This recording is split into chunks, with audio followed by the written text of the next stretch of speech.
I put my lifetime in between the paper's lines. Real hip hop.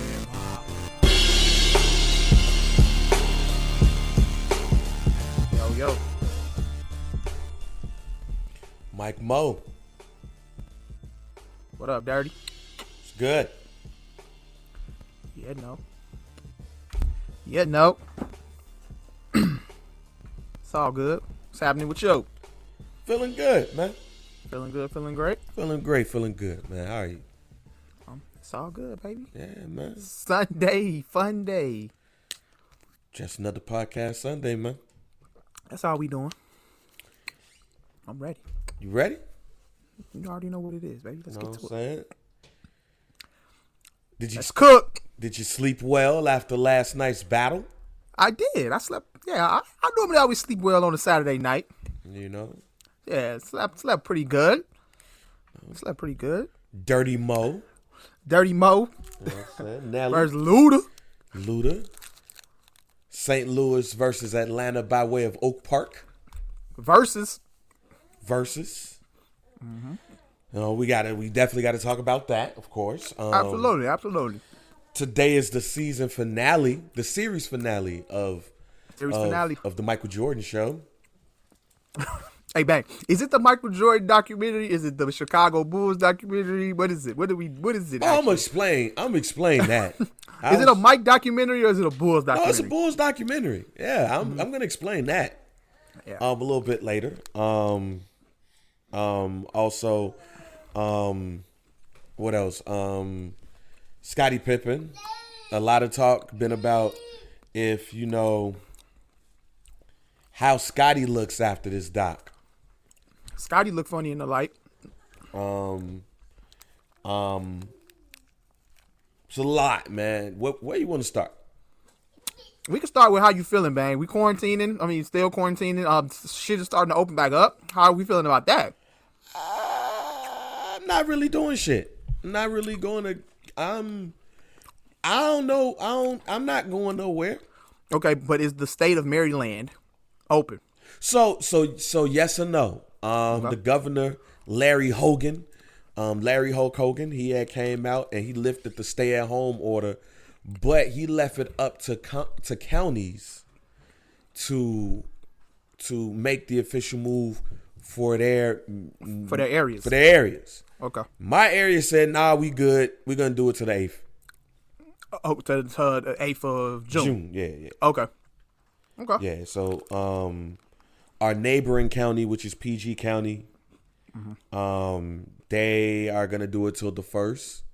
Okay. DC is gonna do it to the 8th too. So we mirror DC because, like, for the most part, like where we at, we're like 2 blocks away from DC. Mm-hmm. So we're gonna closely mirror that shit. But it was funny because I was like, if everybody ain't gonna do it, why announce it? Because all niggas gonna do is say, "Oh, the governor said that this shit's over. We out." Yeah. They ain't gonna head. They don't give a fuck about that other shit. What you got there? Sprite? A Coca-Cola Energy. Why are you drinking Coca-Cola Energy at 8 a.m.? Because this is Podcast Sunday. You can do what you want, huh? Why No, you gotta drink coffee? It's That's what you Podcast drink? Sunday. That's exactly what you drink on Podcast Sunday? No, I just needed today because I was up last night. I only really got 4 hours of sleep. I think I got a little bit more than 4 hours. Yeah, I got 4. Okay. I had 4 because I did. So last night after the battle, I had did Scott Pavy. There's Summer Sessions joint on Barbershop Digital. So shouts out to them. Okay. Check that out real soon. So I did that right after the pod. We ended that at like 12:30. Y'all talked about the battle? Yeah, we talked about the battle.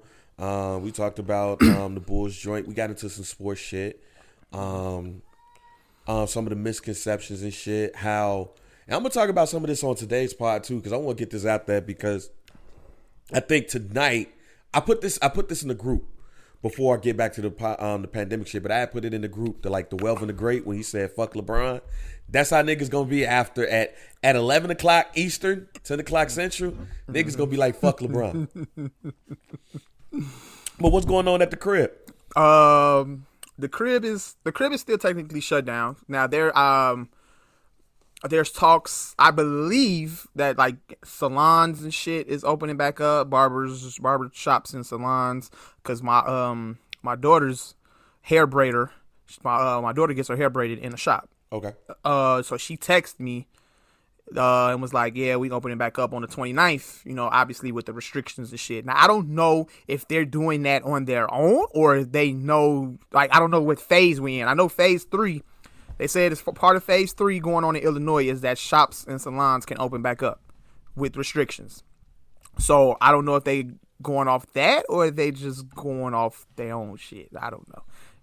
Hey, if they doing this under their own will, hopefully they don't get fucking fined. Because I seen some shit on the news that said a barbershop in like Portland, Oregon or some shit like that. I don't know, got fined like $13,000 God damn. for being open when they wasn't supposed to. So so if y'all out there, any owners and some barbershops and salons, wait till the governor them say it's okay. But I believe, she said it's going down. So yeah, my daughter getting her hair braided immediately. Oh, okay. Yeah, but other than that, same shit at the crib. Everything's still shut down, bro. Up in Milwaukee though, Wisconsin. I think Wisconsin open. Yeah. Oh yeah, Wisconsin is open. Wisconsin is open. Fuck bars yeah. and everything. Yeah, fuck it. I saw one video where niggas was just at the bar. Yeah. Getting it in, Yeah, they own it in Wisconsin. Mm-hmm. I talked to my old man yesterday because he live in Wisconsin, and he said, he was like, yeah, we open, but he ain't fucking with it though. My old man, he's safe about it. He waiting until, to let everybody do their thing, you know what I'm saying? And he an umpire too. He umpire baseball games. Okay. So he does, yeah, so his shit shut down for now, but he's banking on, you know what I'm saying, the baseball season opening back up during the summertime so he can get back to making that bread. But other than that though, Chi-Town is still the same shit. We still shut down for that. It hasn't been any parties? I haven't heard about any house parties, any functions, get-togethers, kickbacks, none of that shit. Nothing. It was pretty quiet in Chicago this week as far as that is concerned. Oh, okay. Yeah. So I think we good on that part. Yeah, man. I mean, the good thing is I wasn't a person that really went outside anyway, unless it was work. Mm-hmm. So I'm straight. Like, I'm good. I ain't gotta worry about shit. Okay. So it's gonna be the same for me. I think,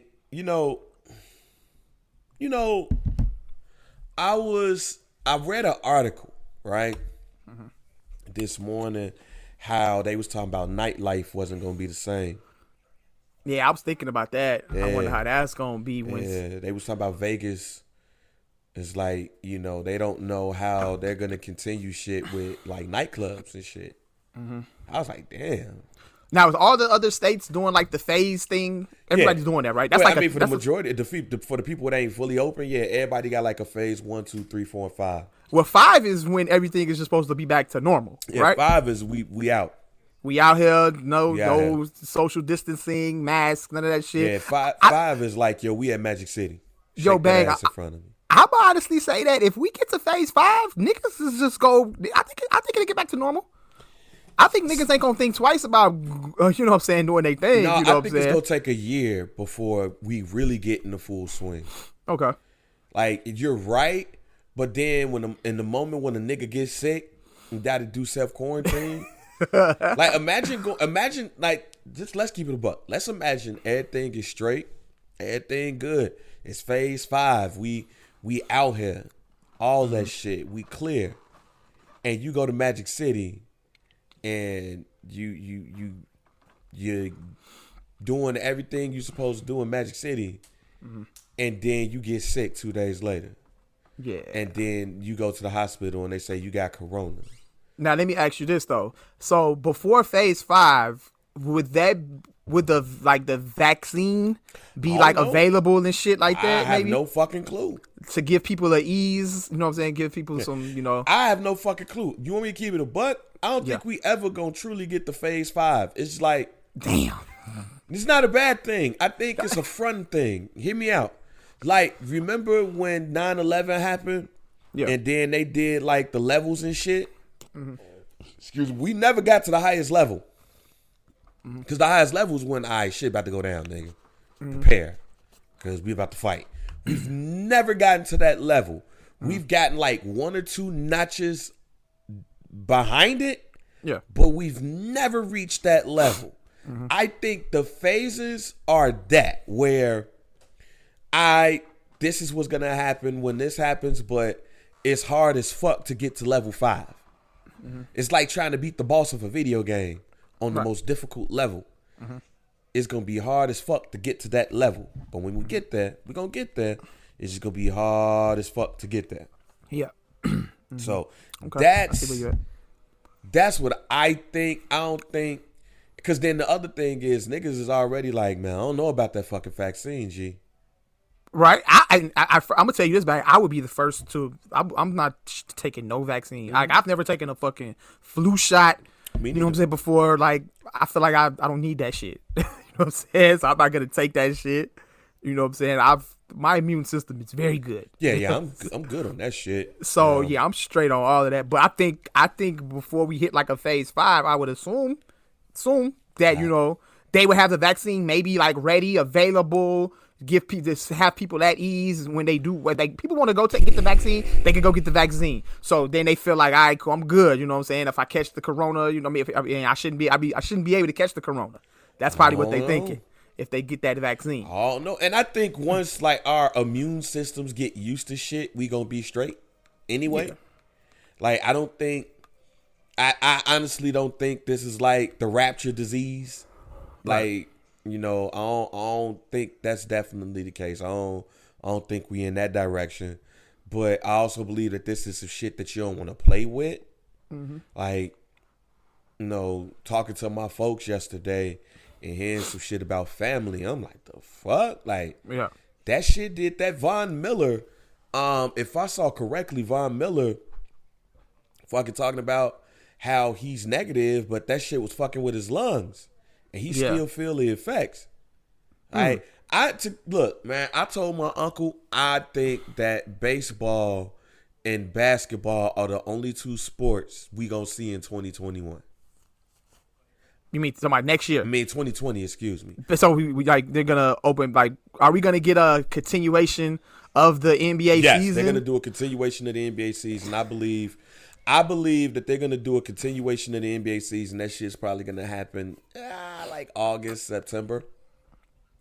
And then the new season will be by what, December? Like nah, they're gonna do the playoffs and shit.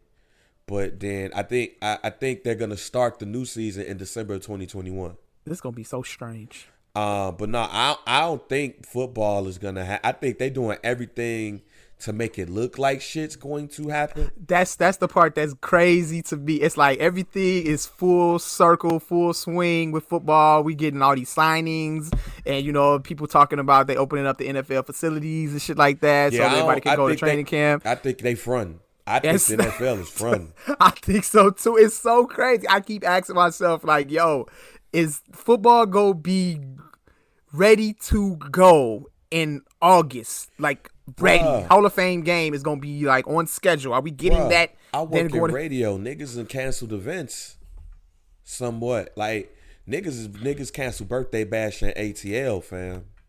Yeah. Like the fuck. Summer Jam is canceled. Like they already officially canceled Summer. Yeah, they had to. I haven't heard any talk about Summer Jam. I didn't see that they officially canceled. That shit's I mean, it might be postponed. I don't know how to do shit. It ain't happening. Cause Summer Jam normally happens in June, right? Yeah, that shit. And so it's May. They can actually postpone that. They can actually postpone that. But nobody's doing any ain't no labels, no artists doing no traveling like that to perform. Yeah. That shit's a wash. So you mean to tell me that we're gonna get football? Look, basketball, I'm skeptical about. But these niggas are so adamant how you could just go to, you know, the wide world of sports for 2 months. I don't want to be away from my family for 2 months to ball. Keep it a buck. You know, I don't want to be away for 2 months and we all be in a hotel with a whole bunch of niggas. Like, no. No. Can my family come? Nah. Can my wife come at least? But I got kids? Nah. Excuse me. So you mean tell me I can't get no pussy for 2.5 months? Cause y'all want me to hoop? No.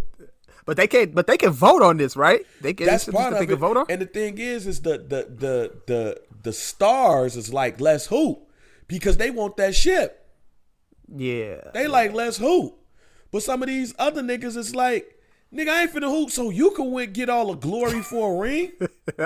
Let's go have an asterisk by it in the first place. You know what I'm saying? Like, look, I'll keep it a buck. If I'm LeBron James, I want to play. Mm-hmm. If I'm Matthew Dellavedova, I don't want to play. And it's more of them niggas than it is LeBron. Yeah. So but I think the NBA is gonna happen. It's gonna happen later because niggas just love hooping. Yeah. Now, are they gonna be in the in their arenas? Or are they gonna be like? No, they gonna be somewhere in a practice facility. Niggas gonna be at the Wide World of Sports in Florida for 2 months. Florida seems to be the spot, huh? Shit, that's where wrestling is happening and shit. So they got their facility, the training facility. That's what WWE doing their thing at. So I guess niggas gonna be in some shit like that for 2.5 months. Hooping in the same gym. Hooping in the same gym. God damn. The NBA is gonna turn into NBA intramural series. Mm-hmm. That's what that shit's gonna be. Sorry. But I think that shit's gonna happen. Now, it's gonna be the same thing with baseball as well. One stadium. Baseball is in Florida and Arizona. I think some people are gonna be in Florida, some people in Arizona. I think that shit is gonna. And then baseball is like the ultimate social distancing sport because everybody is distanced from each other anyway, unless you get on base. Unless you get on base, the only niggas that's really close to each other is niggas in the dugout, the catcher, the batter, the umpire. That's it. Yep. So I think baseball is gonna happen if these niggas get the money shit together, because that's what they mad about. Blake Snell is white, but I thought this nigga sound like every old black person I've ever heard in my life. When I saw the video, shouts out to Sean Davis, my man Sean Davis.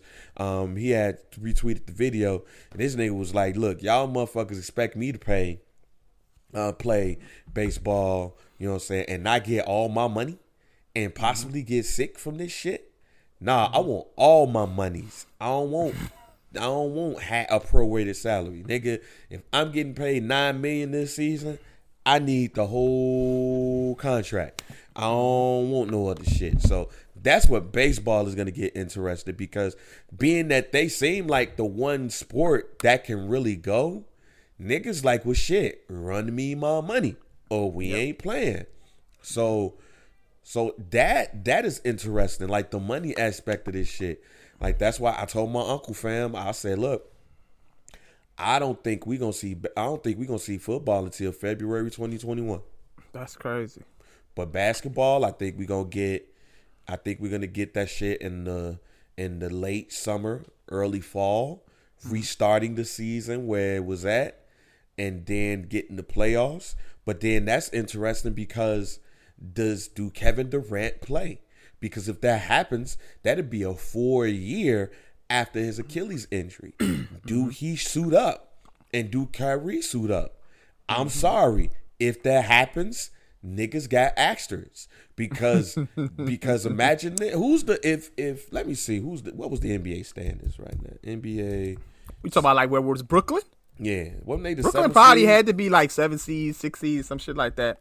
You know what, too? Before we get back to that, it's crazy that golf actually hasn't kicked shit off. Oh, they coming though. That's a social distancing sport as well. They coming, and they gonna be golfing by themselves. That shit's coming. That's gonna be the first, like, one of the major solo sports, like golf and tennis. That shit can happen now. That's what I was about to say. Tennis too. Tennis as well. All these sports can actually get back with it. We were more so concerned about the fans actually being in the arenas and shit like that. You know what I'm saying? Obviously, at this point, fans can't attend shit right now. Yeah, but no, that shit, it's not gonna be able to happen. Them niggas is coming. They already set up, like, the Masters is gonna be in November. All that shit. I'm cool with that shit. So, like, bring that shit back. But right now, if the season ended today, right, the Nets will be going up against the Raptors. Sorry, man, but KD would be on the revenge tour against the Raptors for that one. Nigga, y'all beat us. Y'all beat me last year because I tore my shit. So if the playoffs started right now, this is how it would look. It would be the Bucks versus the Magic. Bucks winning that. It would be the Raptors versus the Nets. If KD and Kyrie playing, they winning that. Damn, it's crazy. I ain't been on my ESPN app in so long. I've barely watched sports. Celtics versus the 76ers. I think the Sixers will win that. And then Wait, which one you said? The Sixers versus the Celtics. Yeah. Because nigga, Okay. because it's a couple of caveats. I would pick put Boston. like this. I'll pick Boston. But that's cool. It don't matter. Yeah. At this point, it don't really matter. And then the Heat versus the Pacers. I'm picking the Heat. Oh yeah. So that would mean the 1 versus the 4. I will pick the Bucks over the Heat, and then 2 versus 3. I will pick the Nets over whoever we pick, which is the 76ers or Celtics. Like, I will pick the Nets if KD and Kyrie are back. I'm picking them. And I'm picking the Nets over the Bucks. Like, so I'm not going to go to the Western Conference to pick shit. Here's some caveats here. The 76ers. Is Joel Embiid in shape? That's another big question for shit. Like, when shit do get back in full swing, who's gonna be Who's in shape and who's in shape and who's not? And that's why I specifically went to Joel Embiid. Is that nigga in shape? Because if that nigga's in shape and been keeping in shape and been doing what he can, him getting rest is always needed. Because of what's happened in his career and his life with him being unhealthy. Look, like getting hurt and all that shit. That nigga is the ultimate, hey man, you give me some time, I'm going to be straight regardless. So that's 1. 2, if KD and Kyrie come back, that's a full strength team. That's a full strength team with a new fucking coach who low key probably been sending shit out to niggas because you know all them niggas is doing that shit. You got to wonder if all these players are healthy. I mean not healthy, but are they in shape and all that shit? So I could be saying this shit about the Bucks and Giannis, who would strike me as a nigga that's gonna stay in shape. Probably was just getting pussy all month long these last couple of months and not working on shit. And we were seeing the growth with a mid-range for him. What if he gets back and that mid-range is gone because he ain't had the time to test, like, to work on his shit? I'm pretty sure that'll be with multiple people. It won't just be with Giannis, though. I'm telling you. I mean, yeah, it's going to be with multiple people. But for somebody like Giannis, who was just getting that part of his game, but then you're off for like 2-3 months. So then, and you're not, I mean, you really not going to be getting your mid-range game the way that you want to at the crib. And some of these niggas low-key ain't got basketball cribs inside of their house. I think Giannis said he don't have a basketball court in his crib. Yeah, most niggas don't. Most niggas don't have a basketball court up in their yard or up in their crib. Everybody ain't Shaq, nigga. So where we getting our joints off? Like, there's a lot to consider here. There's a lot to consider here, which one of the reasons why I would be like, man, cancel this shit, fam, because but I understand the LeBrons and the Giannis's and some of the bigger known players, because it's like, look, yeah, but it's bigger than them though. It ain't just about them niggas. You know what I'm saying? Yeah, Lakers was in first place. That's all good. Which that's I'm fine. glad that you said it's bigger than them. That's why we're bigger. going to transition to Scottie Pippen right now. It's bigger than them niggas, man. That's why we're going to go straight into Scottie Pippen right now. All right, bet. Go ahead. Yeah, it's bigger. And the Bulls documentary, you asked the question, like, is this Bulls documentary or Michael Jordan documentary? Mike. Yeah, you know, because when we seen the, like, I remember it just popped up in my Facebook memories when they first announced that they were doing this documentary. It was supposed to actually come out in 2019. And, you know, we was getting, like, the shots of, like, we was getting all the footage and shit, you know, them winning the title, 98, shit like that, you know. And they had it. You know, we was like, man, is this a Mike documentary? This a Bulls documentary? What's going on? So I always that, had that question. We just gonna go. I'm just gonna ask you some questions. Yeah. All right. Do you want to hear about Randy Brown? All right. That answers the question right there. We good. Do you want to hear about Keith Booth? Do you want to hear about Jeb Bushler? Did you care about some of the things that you learned about Scott Burrell? It was interesting shit, you know what I'm saying? But in the grand scheme of things, is you coming after this shit like, man, that's Scott Burrell? Yeah, nah. I'm just asking. Yes No, it's a no. Jason Caffey? No, we don't care about these guys. Joe Klein? Nope. Rusty LaRue? I see the thing about Joe Clyde. They said Joe Clyde was crying after they won the '98 title, where Mike was like, "Bro, what the fuck you crying for? I just won this shit for you."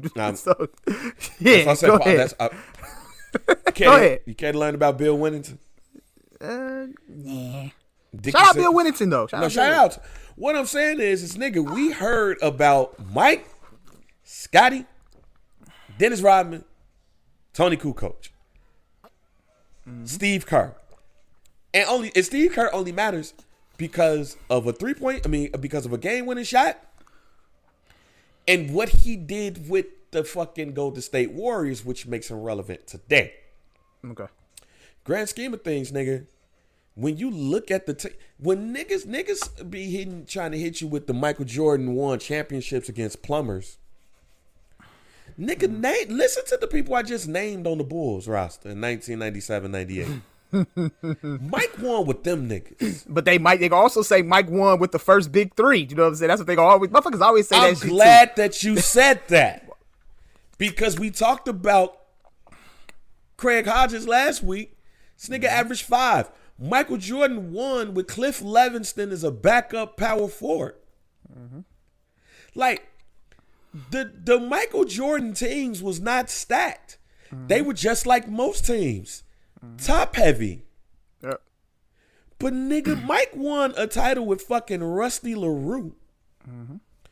He won a title with Luke Longley as the starting center. Do you guys care to hear about the story? About Luke Longley ever averaged double digits? I don't think so. I don't think he ever averaged double digits. Do you guys care to hear about the story of Luke Longley being the first Australian-born player drafted in the NBA by the Minnesota Timberwolves, and how he flamed out in Minnesota, and the Bulls traded Stacey King for him? Do we care to hear about that story? Do we care to hear about the story about how why the Bulls drafted Dickie Simpkins? How about the wonderful signing of Bill Winnington and Randy Brown? What about the Keith Booth pick in the NBA draft? That's why this is a Michael Jordan documentary, ladies and gentlemen. That's why we hear about Mike, Scottie, and Dennis Rodman and Tony Kukoc. I'm all good with that. I just want to get some clarification. So yes, it's a Bulls documentary. All right, cool. Because them the niggas who matter. Okay. That's it. That's it. Now, you said that this makes Scottie looks funny and the like. Tell me why. There's a few things going on in this documentary that makes Scottie look a little funny. Funny. I think obviously we judged him based off, the contract and shit that he signed. When his first multi-year deal. We looked at him funny like that. But we started to look at Scottie funny as a teammate. You know what I'm saying? Funny as a teammate. Like, was Scottie like a great ass teammate? That's what we looking at. That's what we looking at right now. Nope. And Scottie has done a few things to make niggas give him that side eye. Let's have an honest conversation about Scottie Pippen. All right, go ahead. Let's not miss words here, Mike. Okay, cool. Scottie Pippen was the best worst teammate in NBA history. To keep it a buck, Scottie Pippen was that nigga in the group project that was cool. He was decent. You know what I'm saying? He was smart and he knew what he was talking about. But because he knew he had the best student in the class in his project, he knew he never had to do as much as that nigga, and he was always gonna be okay. So let me explain, Mike. Yeah. I detailed this shit a bit. And I combined it with what I read from niggas. Because ESPN just released the article last week about Scottie Pippen. And they said these next 2 episodes is going to have Scottie looking like gold. And I know why. And ain't seen in the episode. Tell you why. by building this up. Ladies and gentlemen, story time with J.R. Bang here on Some Dude Podcast. Make sure you rate, like, subscribe, download to the Some Dude Podcast, What Digital Homo Podcast. Go ahead and make sure you do all that shit on Spotify, on Apple Podcasts, on Stitcher, Google Podcasts, anywhere you listen to podcasts. Tell Alexa to play the What Digital Podcast on your favorite podcast. I got Alexa. I got a Amazon Echo Dot yesterday and did that shit and listened to us for 5 fucking minutes because I wanted to test it out. That shit tight? That shit's tight.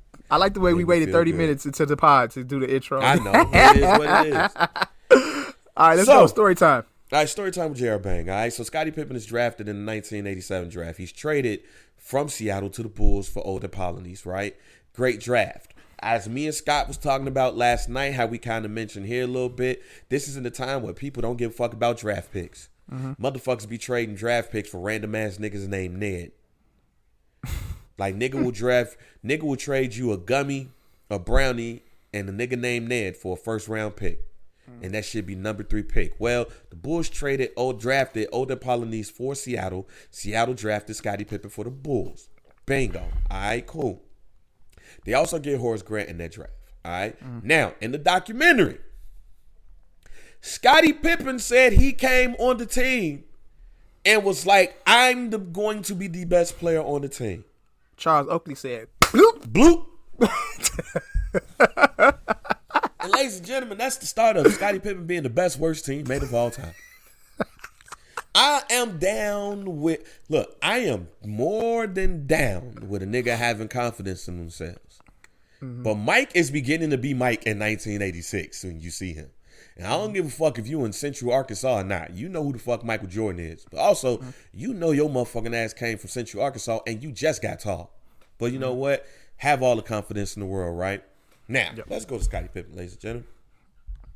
Because, again, I also believe that this is sometimes where revisionist history is good, right?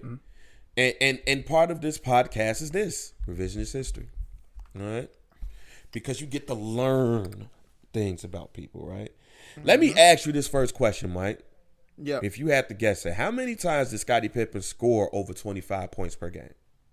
Throughout his career? Yes, in a year. Wait. Out of 82 games, how many times have he scored? In a season? In a season, how many seasons did Scottie Pippen score over 25 points per game? Oh, you mean average? Yep. No, he's never averaged over 25, has he? No. Never. He's never averaged over 25. Never. In fact, the highest points per game that Scottie Pippen got was in the 1993-94 season where he averaged 22 points per game. Okay. 93-94. Oh, excuse me. 93-94. Is that the first year that Mike was gone? Yep. Okay, yeah. Go ahead. But that's neither here nor there, right? Because he still averaged that year 8.7 rebounds a game and 5.6 assists and almost 3 steals a game. Okay. So, just wanted to throw that out there. I don't want nobody to think I'm shitting on Scottie. Just explaining why he was the best, worst teammate of all time. Okay. First year, Scottie Pippen averages 7.9 a game. Then he damn near doubles it. Well, almost doubles it. He goes to 14.4. So a little bit under the double. Then he goes to 16.5, 17.8. All right. So the year that the Bulls thought they had Detroit was what year, Mike? 90. 89-90. It's the 89-90 season. They go 7 games. That's the migraine game. Mike. So, Mike, now that's 89-90. Scottie Pippen is averaging 17.8 points per game, right? Mike, answer this. How, when the migraine game came up, how did Michael Jordan look? He looked at this nigga like, first of all, when they was in the huddle, they like, well, yo, where's Scottie at? Where's Scottie? We looking for Scottie. All right, here goes Scottie. Scottie pop up, you know what I'm saying? But yeah, niggas looking like, bro, we get migraines, bro. Like, what the fuck are we doing here? It's game 7. Game 7, bro. And you catch a migraine? Come on, dog. So, come on. That's how Mike looking at Scottie right now. So, and that showed in the doc. Because absolutely. Mike still was looking like, Yes. this nigga had a migraine. Now, I don't know if this nigga had a migraine or not. They don't deny that he had a migraine. His teammates didn't. But, ladies and gentlemen, two things could be right at the same time, man. That is true that Scottie Pippen could have had a migraine. But that migraine could have came by way of stress and anxiety. Ladies and gentlemen, if a motherfucker has some stress and anxiety over a game 7, you're going to think they're a bitch. And you know why you're going to think that shit? Because niggas shitted on LeBron James for years about some of the same shit. How he fell short in game 7s and all of that shit. And there's other players who get shitted on because of that very reason. Like they just came up short. Just so happens that this nigga had a full-blown migraine and was like, I can't see. My head hurts. Come on, bro. Did he try to play, though? He did. Best part of that, but niggas is going to look like you a whole ass hoe because you had a migraine. All right. In a game 7. The next season, which is why I'm even skeptical about the full-blown nature of the migraine, is now he's not a bitch. He gets pushed by Dennis Rodman, and he don't even look Dennis Rodman's way. And they say, that's when we knew we had this shit. Because his nuts dropped, ladies and gentlemen. But also, when your nuts drop, you also have to think of the ramifications. Ladies and gentlemen, two things can be right at the same time. Scottie Pippen came through when Mike needed him, but since his nuts dropped, he can start smelling himself. He signs that long dumbass contract right after that, ladies and gentlemen. And that year, the 91 when they won the championship, Scottie averaged 21-7-7 that year. There you go. Go ahead. But again, he signs that long dumbass contract that his agents advised him not to do, and that the owner advised him not to do. Mainly because I'm not renegotiating shit. Now, everybody's going to be like, the Bulls could have renegotiated that contract. And the shit that I'm going to tell you today, ladies and gentlemen, fully my opinion, you ain't got to agree. Keep it a buck. I don't give a fuck if you agree or not. I just want you to hear this shit. And you can take whatever you want to from it. That being said, he was advised not to take this contract because we're not renegotiating shit. Now, somebody's going to say the Bulls could have renegotiated that contract. That's all they've been saying. Mike, did they renegotiate Michael Jordan's contract? Who the year earlier signed the 8-year, $25 million contract? Did they renegotiate Michael Jordan's contract? Did the Lakers renegotiate Magic Johnson's 25-year, $25 million contract? Did the Boston Celtics renegotiate Larry Bird's contract? Niggas wasn't renegotiating contracts at all, ladies and gentlemen, on any team. And I'm sorry, if Michael Jordan's not getting his contract renegotiated, you have no fucking chance of getting your contract renegotiated. If Magic Johnson had a 25-year, $25 million contract and never renegotiated that shit, sorry, ladies and gentlemen, Larry Bird and Magic Johnson are the two most underpaid players in the history of the NBA, not Michael Jordan. Here's why. Because them niggas got a new TV deal off of the strength of them two niggas that started bringing in money. This is TV deals, ladies and gentlemen. You can't be thinking about what a nigga got in his pocket without talking about the TV deals. And remember, the NBA started doing live NBA finals in 1985. The shit wasn't live in 1984. Michael scored 63. That shit wasn't live, ladies and gentlemen. It was tape delay. That's crazy. So, that's neither here nor there. I just want you to keep in mind TV money when you say, and the fact that nobody was getting their contracts renegotiated when you talk about Scottie Pippen. But he got a right to be mad a little bit later. We're going to get to that. Because the Bulls is complicit in all of this shit.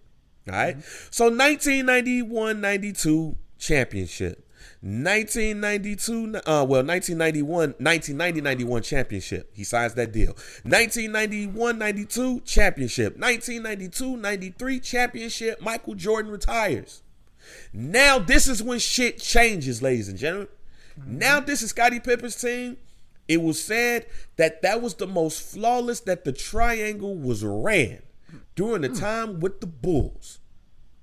That time. Scottie Pippen. Go to the Eastern Conference semifinals. That year, he averages 22 points a game. He's still not Michael Jordan, ladies and gentlemen, and what we think of Michael Jordan. He's still not that. But a lot of people say that Scottie Pippen should have won MVP. I don't think he should have won MVP. I think the right nigga won it in David Robinson. Was Scottie like in the running? He was in the running? Yeah, Scottie was in the run. I think he was third, and I'm cool with that because while those are great numbers, those are not MVP numbers to me. Those, what it is damn, that nigga did keep shit up while Mike was gone. So that's why you giving him MVP, because Mike ain't here and he's still cold. They niggas expect you. So basically, it was sympathy MVP that niggas want to give him. Let's keep it a buck. But that's neither here nor there. Like David Robinson won. David Robinson was the scoring champion that year. And I think the San Antonio Spurs was the number 1 seed in the West too. Yeah, Scottie wasn't getting Scottie wasn't getting that shit. Okay. But the next year, well, no, in that same season, I'm about to say we not done yet. yeah, we ain't done yet. That same season is the 1.8 game, ladies and gentlemen. He set the fuck out. Not was just mad that he didn't get the last shot. He set the fuck out. Them niggas could have went down 3-0 and he did not give a fuck. That's the other part about this. That people, because there was shit that I learned about that game where I didn't realize until now, or I just forgot. The Bulls was down 2-0. So if they lose that game, it's a wrap. You're getting swept. Nigga, you're Detroit. He sat out a 2-0 game with 1.8 seconds left. Because the play wasn't called for him. But because the play wasn't called for him. That nigga was like, Mike is gone. That's my shot. But as we know historically, Mike ain't always take the last shot.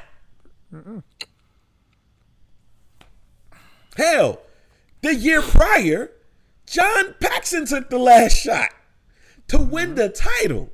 And Scottie went on the bench and moped that he didn't win. Now, he didn't get the shot. Now, as you see, Phil Jackson walked off with the, told this fucker this shit was going to work. What we 2 weeks to get back to the goddamn locker room.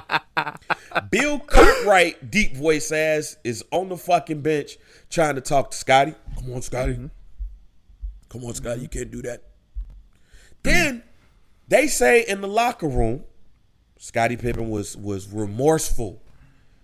You know, Jackie McMullen, who I respect, you know, she's pushing on the cake, man. You know, the Scottie Pippen cake.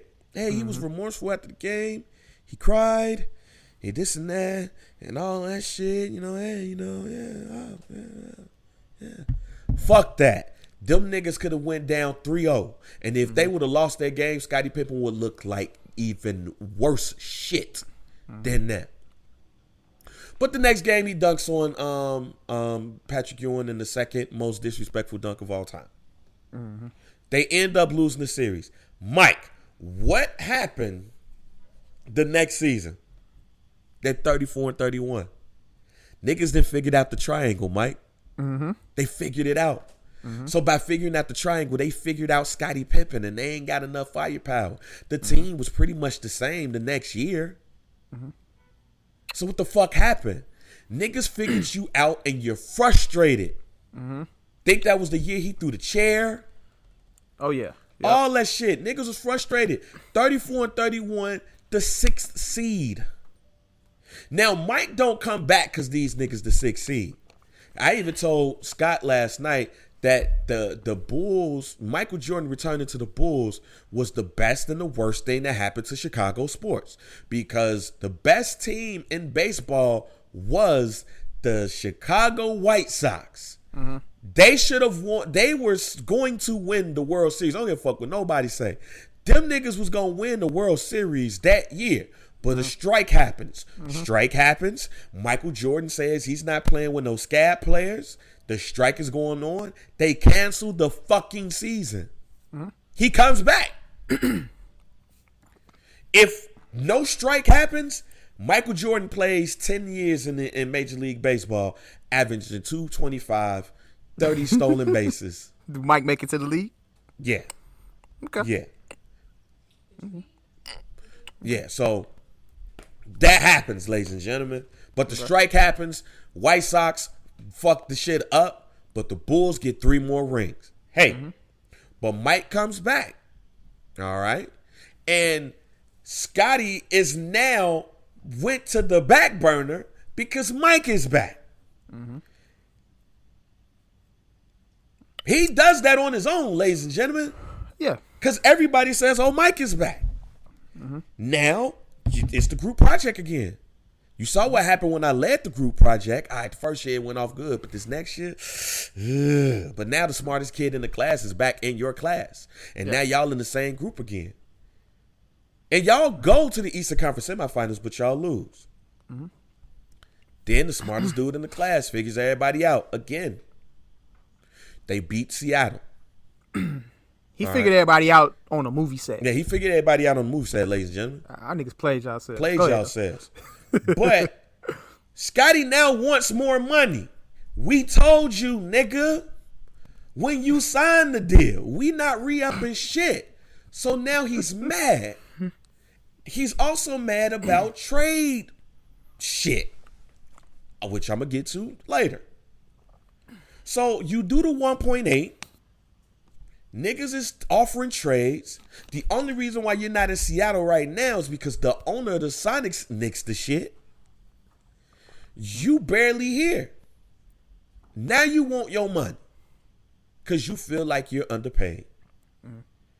Mike is still playing on that bum-ass deal that he signed, though. So when they re-up you, when you start getting paid more than Michael Jordan, that's the linchpin in all this shit. That's the shit that opens up the shit and bursts everybody's bubble. Michael Jordan is still playing on that bum-ass deal, ladies and gentlemen. So you're not getting paid more than Mike. Yeah. Even though Tony Kukoc got his shit, it came at a different time. TV deals in play. He's getting more money, ladies and gentlemen. Mike like, shit, fuck it, I got to wait till my contract is done. But Scottie, I know you're getting endorsements. And I know you're getting bread. So you're not out here broke. But that's neither here nor there. All right, Scottie, excuse me. Scottie got one of the dopest basketball shoes out. Yeah. Goddamn it, the up tempos. Niggas had those. So yeah, go ahead. So Scottie got money. Now how he's spending it is up to him. But Scottie got money. It should be more with the contract. But we all said, I just said, Magic, Larry, none of this niggas getting renegotiated. So fuck Scottie Pippen, nigga. You have nothing. But neither here nor there. They win, but then now the nigga says in the doc, I wasn't trying to fuck up my summer for y'all.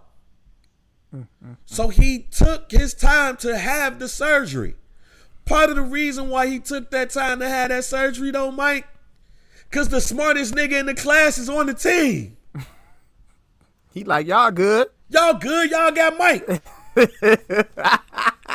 Y'all good, y'all don't need me. Y'all got Mike. Fuck y'all need me for? Y'all not paying me. Y'all got Mike now. Because now Mike is getting the 30 and 36 mil. That's the key here, Mike. Mike was a free agent. His last 2 years, he was an unrestricted. His last 2 years, he was an unrestricted free agent. Scottie wasn't. So Mike got his money them last 2 years. So you guarantee that Scottie Pippen saw that nigga get 30 and 36 mil and said, and I quote, "Are y'all good, man? Y'all got Mike. He the GOAT, greatest player of all time. Let me take a break." Within that break, which I totally forgot, he asked for a trade. During the last season of everybody, he asked to be traded. Then he comes back.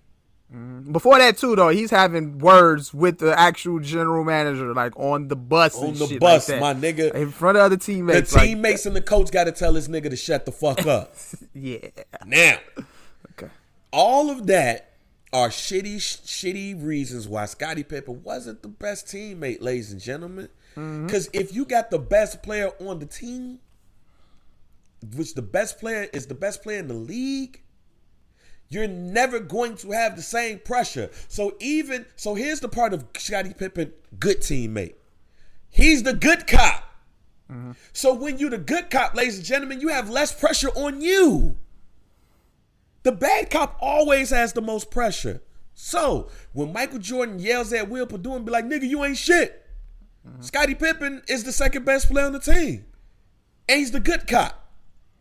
Scottie. Hey, man, don't worry about that, man. Don't worry about that shit. It's Mike. You already know how Mike is. I deal with it. It's okay. Mm-hmm. So you automatically gonna like this nigga. So when you know that this nigga is underpaid, you're gonna be like, all right, man, I understand the 8.1 second shit, but you know what, man, he was underpaid. Mm-hmm. The Bulls underappreciated him. So the point here with the Bulls part is that, yes, Scottie Pippen wasn't the best teammate when you think about a teammate, but part of the reason why he was a shitty teammate is because of the organization. They really didn't do right by this nigga. Mm-hmm. You tried to trade this nigga. This nigga was a Seattle Sonic until the owner nixed the deal. Mm. You didn't pay him, even though you didn't pay nobody. You didn't even say, hey, man, you are Scottie Pippen. Let's do right. Because now we just did right by Mike. Now, that's when they could have did it. When they gave Mike his 30, they could have been like, you know what? Let's go ahead and give Scottie his money, too. We not giving him 30, but we going to give him some money. Yeah. And the Bulls could have did that. I think the Bulls could have did that, but I'm not mad at shit because Mike had to wait till he was an unrestricted free agent to get his money. Yep. So, it's how the game is played. It's how the game is played. So, apparently, there's a scene in tonight's episode, either episode 9 or 10. It's probably going to be 10. What Judd Bushler says, and this is an article that's on ESPN right now, where they talk about how this is supposed to make Scottie, these episodes supposed to make Scottie look like gold. Also, it's supposed to be where a lot of shit is explained about Scottie Pippen. Mm-hmm. Judd Bushler reportedly in this episode, Judd Bushler does a toast. They all go out to dinner, the whole fucking team. Scottie Pippen is toasted by Judd Bushler. And Judd Bushler says, you finally about to get your money. And everybody like, yeah. And that's cool. I don't think nothing differently about that because it took Michael Jordan becoming an unrestricted free agent to get his money. That's what's supposed to happen. Fuck. So he goes get his money and he goes to Houston. Matt Bullard and Shields, shouts out to Chris Shields, was like, Matt Bullard, this nigga Matt Bullard was on the fucking Houston Rockets for 8-9 years, ladies and gentlemen. Mm-hmm. If anybody gonna know this, it's gonna be Matt Bullard. Why? Because all of them bench players is the ones who saying Scottie Pippen was a great teammate. Mm-hmm. All Mike said is, I don't win without Scottie. Mm-hmm. He was the best teammate I ever had. But Scottie Pippen was not immune to criticism by Michael Jeffrey Jordan. Mm-hmm. But all of them other players, we love Scottie. We love Scottie. So, Scottie goes to Houston. Mm-hmm. Who's on that Houston team, man? Hakeem. Charles Barkley. Who's on that team? Rookie Steve Francis, I think. Steve Francis was a rookie, right? It's 1998, 1999. Scottie Pippen is 33 years old. This is people on that team, ladies and gentlemen. This team is Hakeem Olajuwon, Scottie Pippen, Charles Barkley, Matt Bullard, Michael Dickerson. A lot of people don't remember Michael Dickerson, man. Michael Dickerson was cold. I think he got hurt or some shit, though. But Michael Dickerson, Cuttino Mobley, because both of them was rookies. Yeah. Or older Eddie Johnson. But when Scottie Pippen goes to that team, that's a big three. And people are predicting that big three is going to win the NBA title that year. Mm-hmm. Matt Bullard talks about how Scottie Pippen comes onto the team and thinks he knows everything. Mm-hmm. And he's pretty much treating everybody like, hey, you know what I'm saying? I'm the Michael Jordan of this team. This is the lockout shortened year. So they finished third in the division, ladies and gentlemen, at 31-19. Now, I know somebody's going to be like, well, that team was old. Well, the last Bulls team was old as fuck, too. In fact, I think that last Bulls team that won the championship was the oldest team in the NBA. And the second oldest team in the NBA was the Utah Jazz. Hey, it is what it is, ladies and gentlemen. He says that Scottie Pippen was acting like he was Michael Jordan and trying to tell people what to do and all of that shit. Fam, you can't do that with Hakeem fucking Olajuwon on that team. Who's a 2-time NBA champion, ladies and gentlemen. I won 2 titles without you. I won 2 titles with fucking Robert Horry as a rookie. Fucking Sam Cassell as a rookie, or 1 year, one of them bitches. Kenny Smith, Vernon Maxwell, Mario Ellie. You're not going to come over here and tell me shit, fam. Because I'm a 2-time NBA champion and a 2-time NBA Finals MVP, a former Defensive Player of the Year. I don't give a fuck if I'm in year 14 or not. You're not going to tell me shit. If I'm Charles Barkley, Scotty, you're not going to tell me shit. Because I'm a former NBA Finals MVP, my nigga. I mean, not NBA Finals, but a former NBA MVP. I took Dan Marley and fucking Mark West and fucking Kevin Johnson to an NBA Finals against your fucking ass. And was hoeing you during that finals. Thank you. You're not going to tell me shit, fam. What you're going to do is you're going to come on this motherfucking team and we going to work together. And it didn't work, ladies and gentlemen. Yeah. And guess what happened? He gets traded to Portland. I didn't realize he was with Portland. He was with Houston for only 1 year. Yeah. Did you? The revisionist history. Yeah, we I didn't notice it neither. So. I did not notice it. Yeah. I was having conversations with niggas and they was like, I maybe thought he might have been there longer than that. I thought he was in Houston for 2 years. I think he was there longer than that. That's what I thought. Yeah. That year with Houston, he averaged 14 points a game.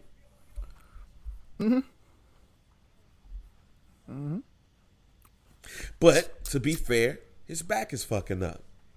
Yeah. But you can't come up on the team and act like Michael Jordan, nigga, when you averaging 14.5 points a game. Yeah.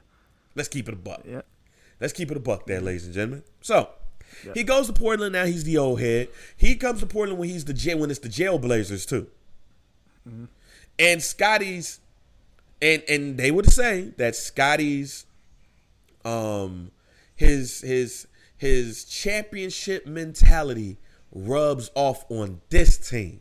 But this team also don't have any niggas with championships. So they don't know how to win shit. Fuck you gonna tell Ruben Patterson is gonna be like that nigga? Okay. Oh, let me stop you, Bang. I'm surprised you didn't mention this. Scottie did the interview and he was talking about how Charles. Oh no, Barkley, I was going there. Okay, yeah, go ahead. There. I was going there. I was just breaking down this team real quick. Like Jermaine O'Neal didn't win shit. Arvydas Sabonis was old when he got to Portland. Damon Stoudemire is young. Steve Smith is older. You have a whole bunch of people. You have a whole bunch of niggers on this team, ladies and gentlemen. Let's just call it buck. Let's just put it point blank.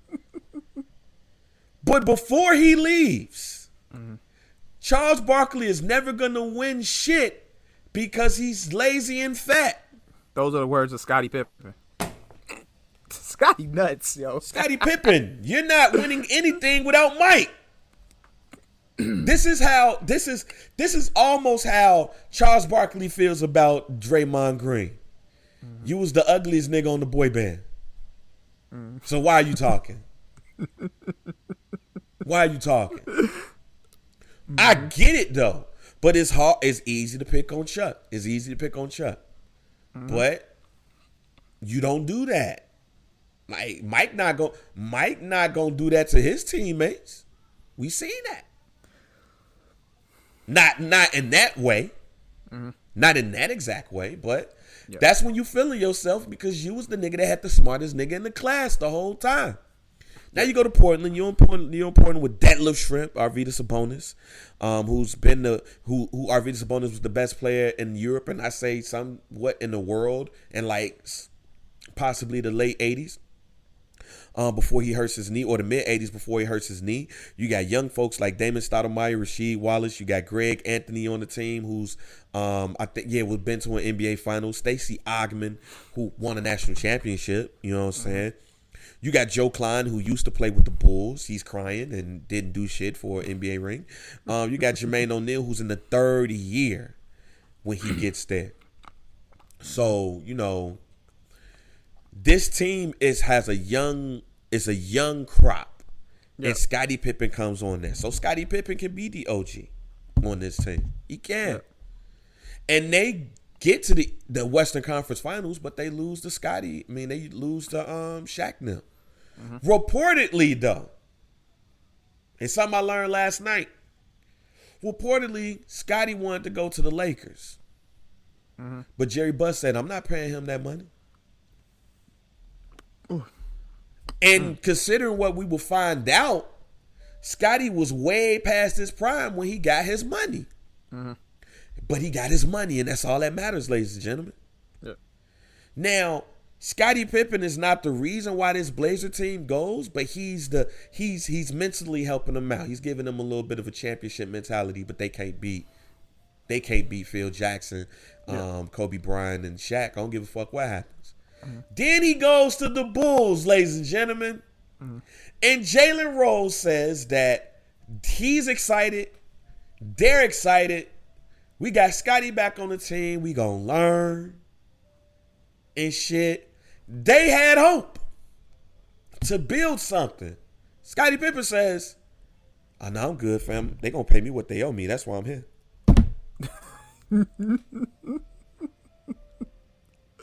Scottie is wild, boy. Scottie a wild boy. So at that point, Jalen Rose knew what it was.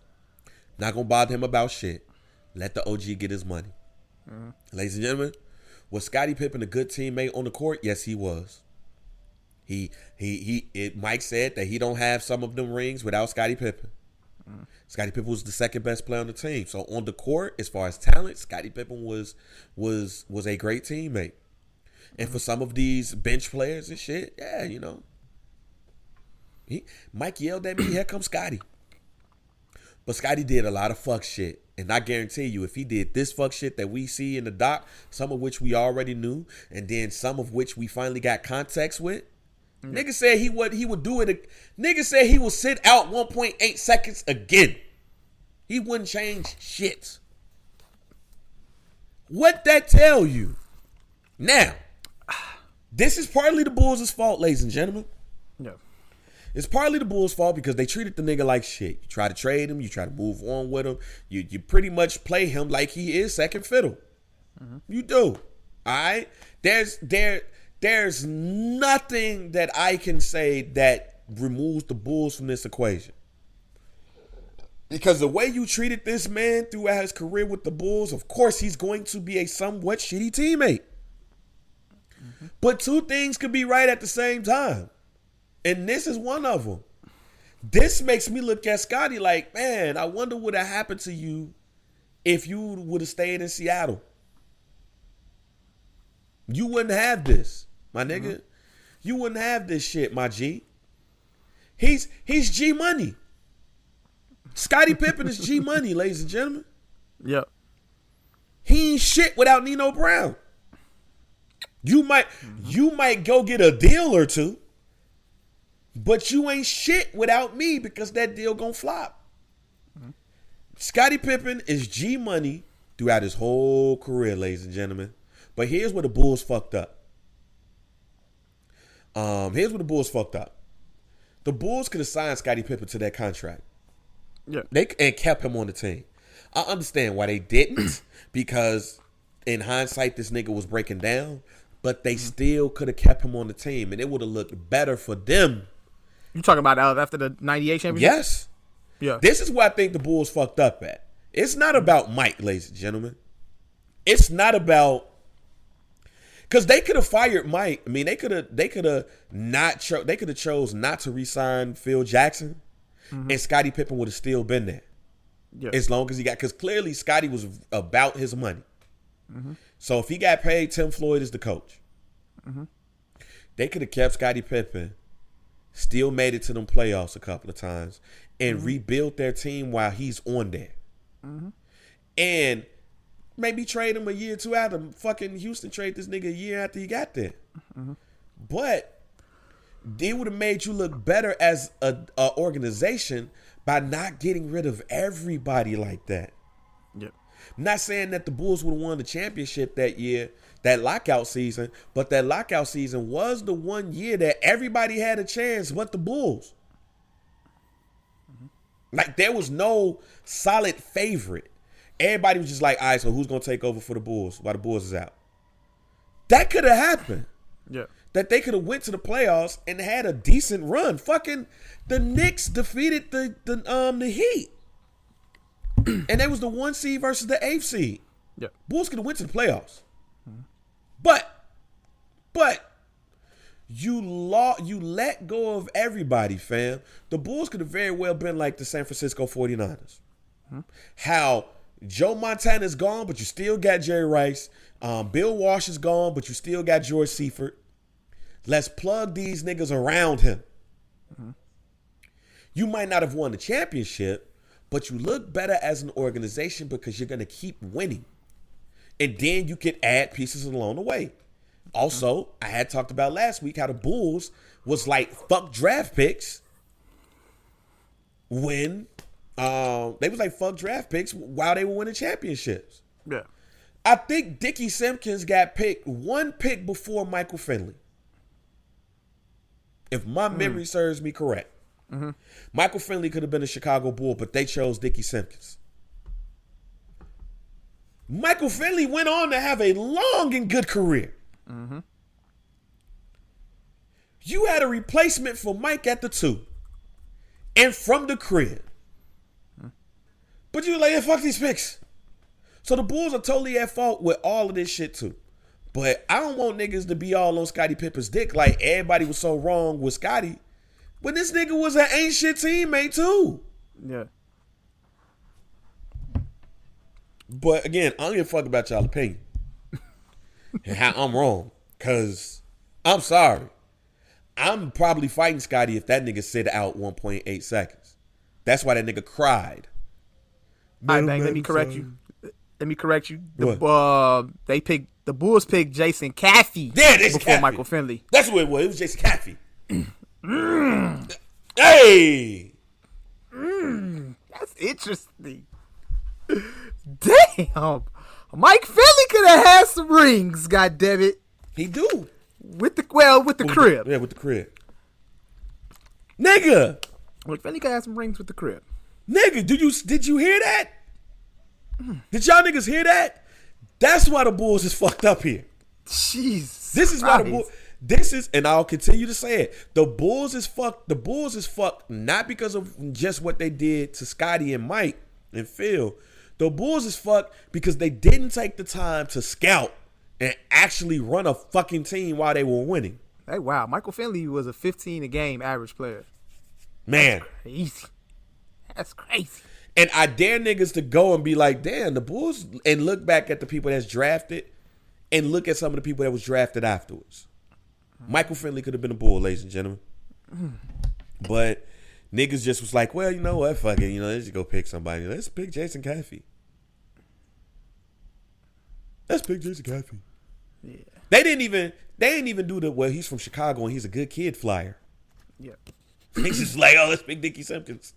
Let's get 6 fouls and 3 rebounds. Yeah.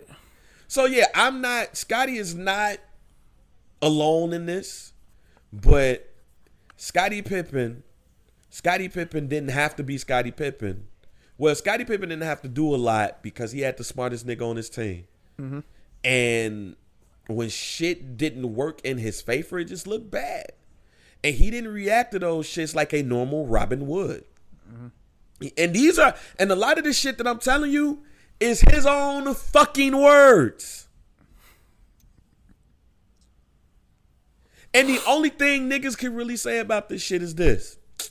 Well, you know what? I understand Scottie Pippen and his frustrations and shit, so I really wasn't mad. You know, he was underpaid his whole fucking career.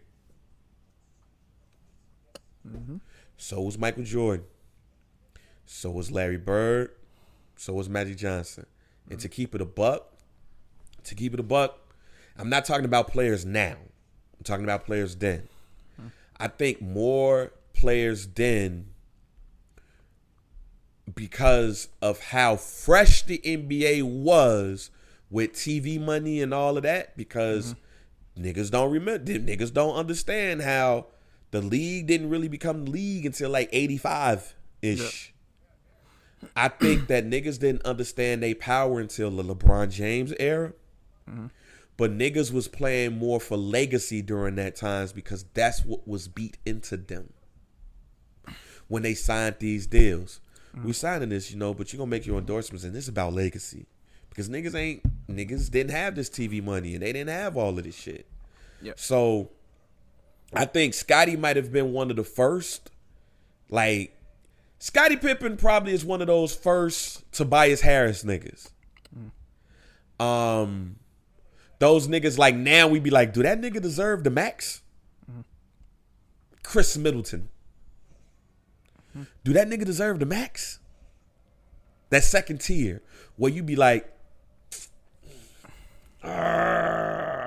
do we gotta pay him the max? That was Scottie Pippen. Yeah. And if you listen to Summer Sessions, I really go in and talk about how I understand where I truly understand where Isaiah Thomas was coming from with Scottie Pippen on that players only shit that was on NBA TV. Yeah. When he was like, okay, Mike, I understand, but Scottie Pippen? Cause to keep it a buck, give you guys something to think about before we move on here. I wonder, if people really fucked with Scottie Pippen? Think about it. Isaiah, think about that players only episode, fam. Yeah.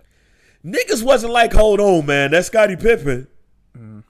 This nigga Isaiah Thomas was talking about how Grant Hill came in the league and was fucking his ass up. Niggas was mad when two players was on that list, on that top 50 list. They was mad that Shaq was on there because it was so early, but I don't think niggas really mind that much. But there were people who was upset that Scottie Pippen was on that list too. Yep, I remember. Because you had a nigga like Dominique Wilkins who wasn't on that list. All I'm saying. Yeah. I sometimes wonder how niggas felt about Scottie Pippen on the court. Like, man, was that nigga really good, or did he have Michael Jordan? But if I am,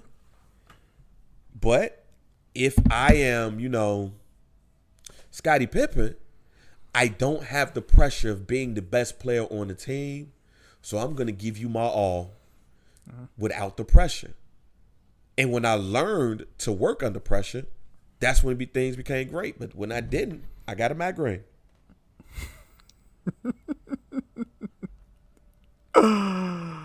Oh, man. I know that's going to piss some people off in the group.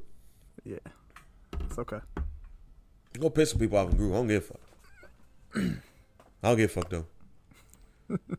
And maybe tonight we're going to change. My tune is going to change. I doubt it, though. We shall see. I doubt it, though. Hey, Mike, man. Yes, sir. How long did you watch the battle last night? I watched the whole thing. Oh, you did? Yeah, I watched the whole thing. I said I was gonna be in tune for that one. I was like, I was excited about it. You know, I said, yeah, we're gonna rock to this one because Luda's my guy. I like Luda. I like Nelly too, though. Nelly is a legend. You know, They both legends. Two legends going back and forth. I felt like it was honestly, I thought the matchup. I feel like the matchup being put together, I think that was like a fair matchup. I think it was. Numbers wise, it turns out that it wasn't, and that's just off of what you see with Billboard. But what did y'all niggas say about French Montana versus Kendrick Lamar? That y'all said, that's when y'all niggas said that Billboard mattered all of a sudden. Now, it mattered. Yeah. You know? But I think with this one, we really get a clear look at these two artists, and you know, like it's a even matchup. I felt. I even said according to before Billboard the battle. is not, though. Really? But was the one that you posted? Like what was the one you posted? Billboard. I didn't look at that. Like I didn't. I mean, I looked at it, but I didn't really get I thought it was even. No. As far as the matchup is concerned. No. Let me pull it up. Let me see that real quick. Let's take a look. It was. I got it. Billboard Hot 100s. Yep. Luda has 5. Nelly has 4. Hot 100 top 10s. Luda got 18. Yep. Nelly has 14. Uh-huh. This is where Hot 100 hits. Luda has 56. Nelly only has 36. Hey. Billboard number ones. Ludacris has 4. Nelly has 3. That's pretty even. Billboard albums that's reached the top 200 on Billboards. Luda has 11. Nelly has 10. Mm-hmm. They both have 3 Grammys. Album sales, Nelly has them 22 million up against 14.5 million. Yeah, the money don't care fuck. We don't give a fuck about the money. Okay, yeah. And then The only two things we should really give a fuck about here is the top 100 and the top 10, the top 100 shit, the top 100 top 10 hits and the hits overall. Nelly washes them. Yeah. He washes them. Okay. I mean, Ludacris washes them. No, Luda washes him because Luda has 56 Yeah. songs that's reached the Hot 100, and Nelly only has 36. So he got more to choose from in his his selection. Yeah. He got more bullets in his chambers, ladies and gentlemen. He do. And that's kind of why people was picking Luda. Luda was the favorite. Now, I seen a lot of people say, don't sleep on Nelly. Nelly, you know what I'm saying? Nelly got joints, and I agree totally. And I said before the battle kicked off, I said, when Nelly plays Hot in Here, whatever song Ludacris plays against Hot in Here is going to lose. It don't matter what song goes up against Hot in Here. That's round goes to Nelly. You got the list? After that, I said it was open season. I do have the list. Okay. Because I didn't see the whole thing. I was too busy going back and forth with my dad. Mm-hmm. But let's do the rounds. Okay. First round. I know these songs. I've heard all these motherfucking songs. So I mean, yeah. Yeah. The first round was Welcome to Atlanta. Yeah. Ludacris and JD versus Nelly. Nah. Oh yeah, that's Welcome to Atlanta. That's Welcome to Atlanta. Welcome to Atlanta. Easy. The next one is P Poppin' versus Tip Drill. There's no ties here. I'm a pussy popping guy. I'm a Tip Drill video. The video of Tip Drill. If we go on music videos, the music video of Tip Drill is better. But I'm not a fan of Tip Drill the song. But Pussy Poppin', I played Pussy Poppin' in Best Buy while it was open. The explicit version. And didn't get in trouble. Right. A lot of people picked P Poppin', but I took EI. I mean, I took not EI. I took Tip Drill on that one. I took Tip Drill. I think Tip Drill is one of those songs, bro. Like regardless, we always see the video, but I think the momentum for the video. I see Pussy Poppin' in the strip club. Yeah. And Tip Drill in the strip club. I like Pussy Poppin', but I have it right now 2-0. I scored that one for Nelly, so I got it 1-1. Then it went to My Chick Bad versus Pimp Juice. Oh, My Chick Bad. I don't like Pimp Juice. Damn. Now see, My Chick Bad was a number 1. That's a number 1 record, I believe. That too. But I scored that for Nelly though. Pimp Juice at the time when Pimp Juice came out, that was big for Nelly, Joe. Like Nelly was on a run. Is it big now? I think niggas felt that shit when it came on, bro. Okay. That Pimp Juice got that feeling. Yeah, it just got that feeling. We gonna have another honest conversation. I think My Chick Bad don't really hit like that no more. Like, and we then gonna have another honest conversation. I think Pimp Juice stands the test of time. All right, so you got 2-1 Nelly. I have 3-0. You got it 3-0 Luda. I got it 2-1. Mm-hmm. All right, Ho, Ludacris versus Nelly. Flap Your Wings. I gave that one to Luda. That's the Eagle song, right? Yeah, drop down. Oh yeah, it's 4-0 Nelly to me, 4-0 Ludacris to me right now. I got it 2-2. I have it 2-2 at this point. I went with Saturday Ludacris versus Nelly Ride With Me. I hate Ride With Me. I went with Ride With Me. Ride With Me. It's riding dirty, Chameleonaire, and riding dirty. Not riding dirty, but Ride With Me, Ludacris is like some of the corniest rap music of all time. But this shit has been used in commercials, movies. This is a big record for Nelly, so I'm going Nelly on this one. I'm talking about what I like, the song I like. That's cool. So are we just basing it off what song you like, or we talking? It's a song versus song battle. It's a song versus song battle. What the fuck you think it's supposed to be, Mike? You listen to the song. I like this song better. Right. This is not, well, that song was big. No, nigga. That's the song. Which song was better? Is this a better? What song was better? Ride With Me is a better song than Saturday? I wouldn't say that necessarily. No. All right then. So Saturday wins. I get it. I scored that for Nelly. Oh so my 3. God, y'all. Look, bro, just relax. Remember, I picked Luda in this battle. All right, I picked Luda. So Ride With Me versus okay, so we at Once Your Fantasy versus Country Grammar. I picked Country Grammar. It is 5-1 Luda right now. You have it 5-1 Luda. I have it 4-2 Nelly. I got it 4-2 Nelly. Mm-hmm.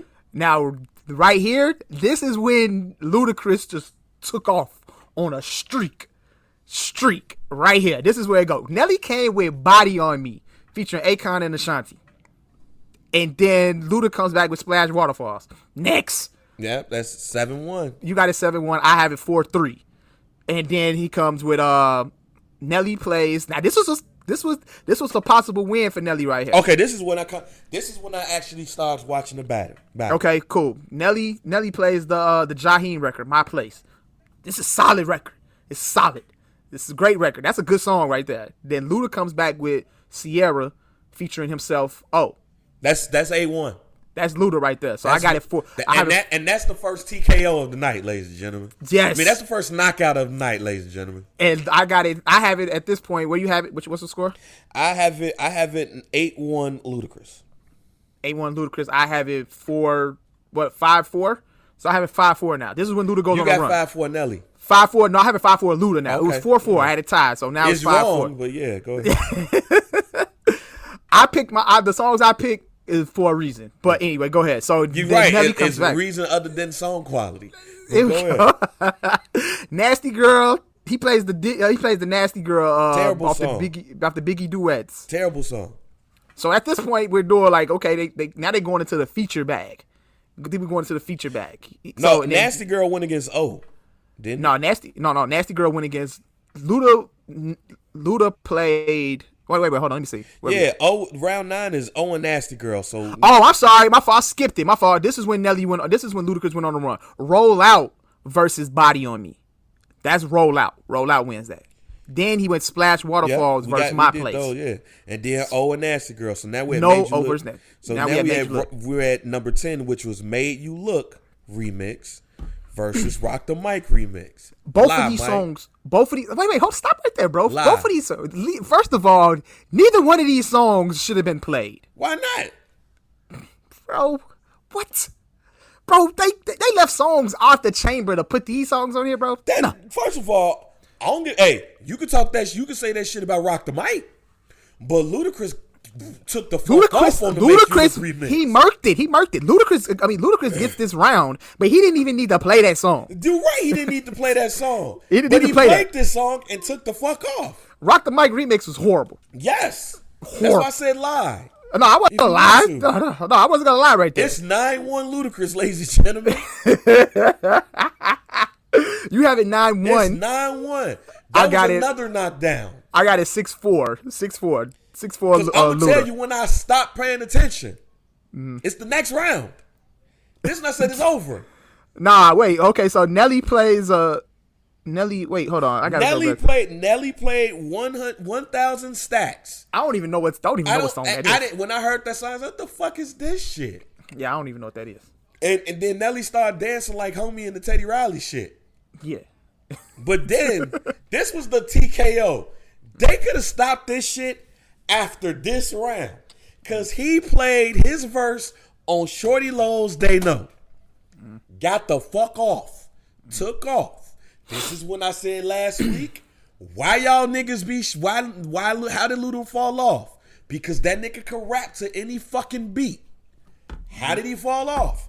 I'm confused. Maybe it's Ludacris. I don't know. I just think it's a legit question. I don't know the answer to it. It's just a legit question. But when y'all niggas talk about trap beats and all that shit, That nigga Ludacris can rap over every fucking thing. He took the fuck off on They Know. Yeah, but he never actually, but Luda never actually chose to like make those kind of records. He's gonna get featured. He could. I don't disagree with you. And I'm gonna tell you why y'all niggas is y'all niggas' fault. And I'm glad this shit happened from a Ludacris standpoint. But Ludacris, it was over after round 11, ladies and gentlemen. Even though it's 10-1. And the only reason why Ludacris, only way that Nelly can salvage anything is going on a 9-song streak, which is not going to happen. He kind of did.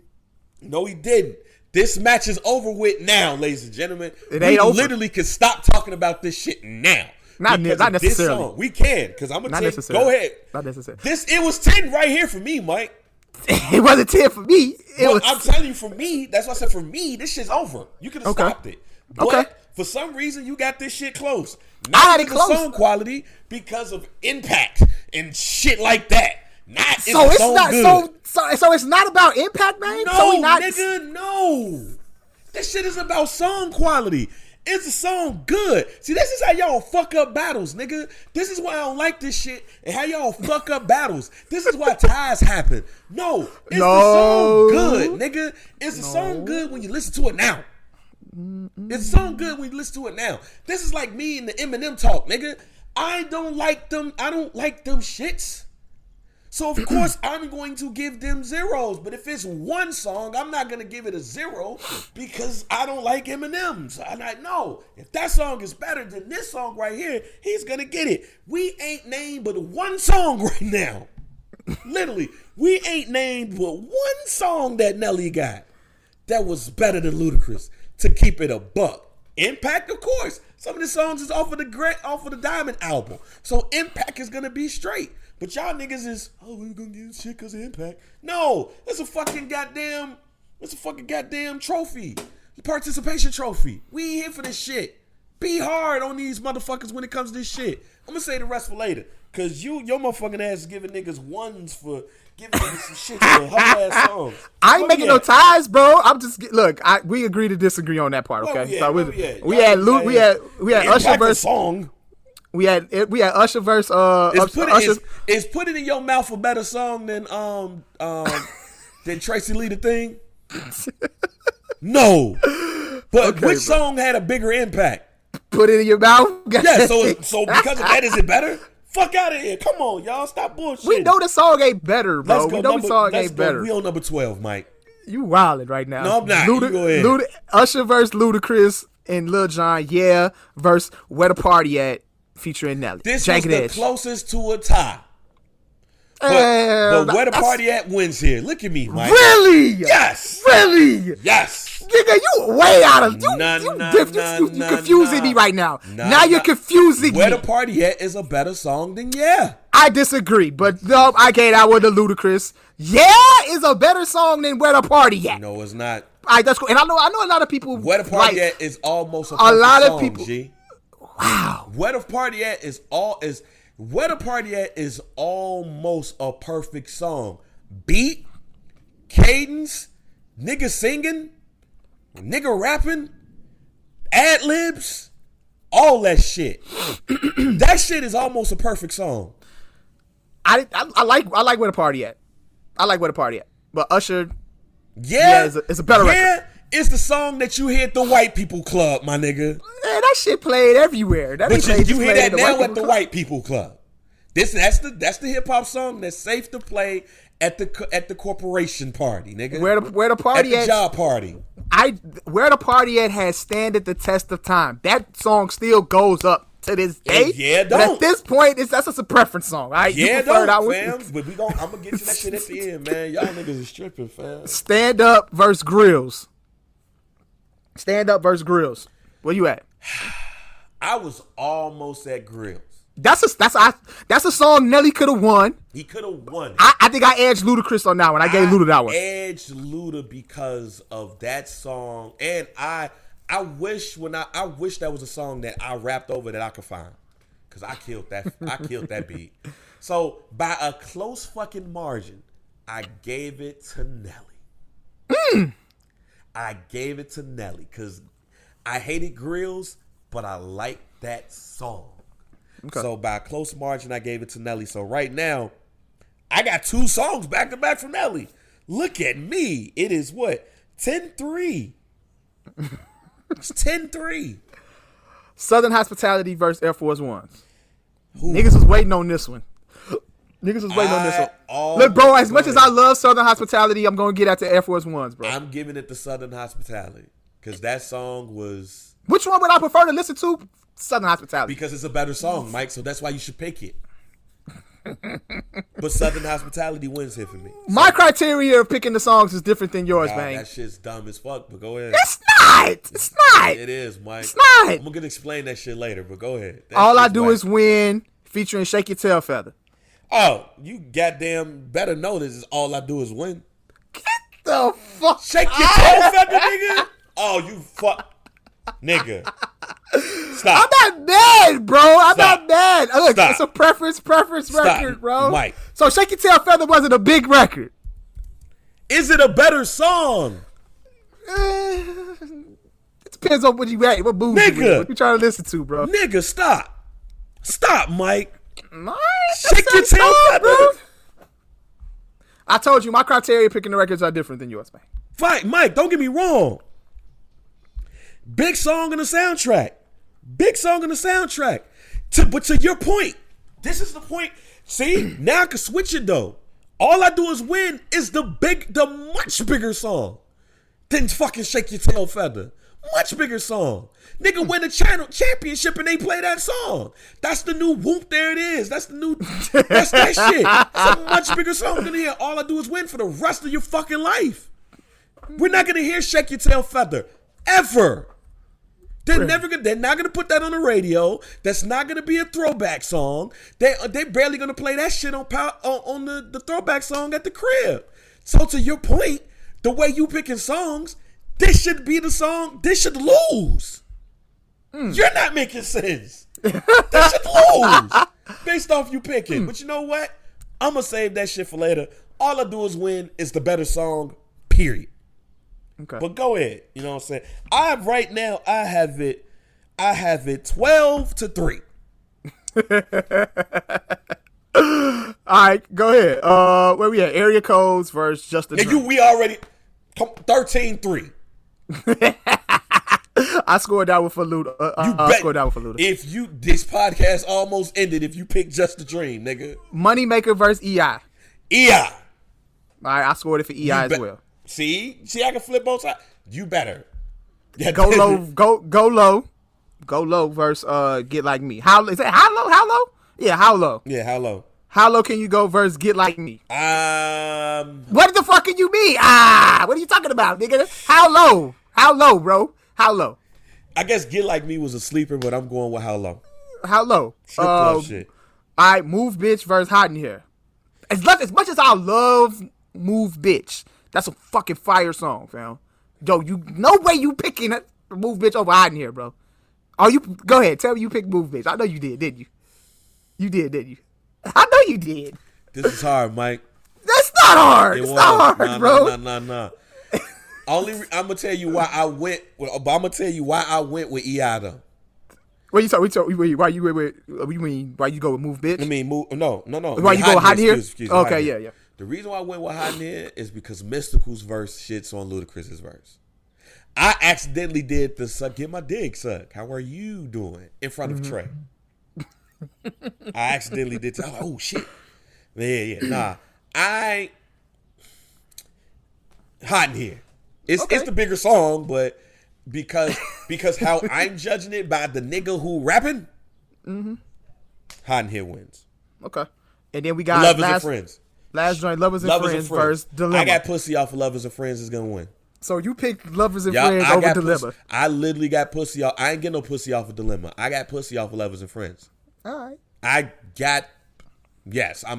picking that. I scored that one for Nelly. Why? The last 2 records was for Nelly. Dilemma.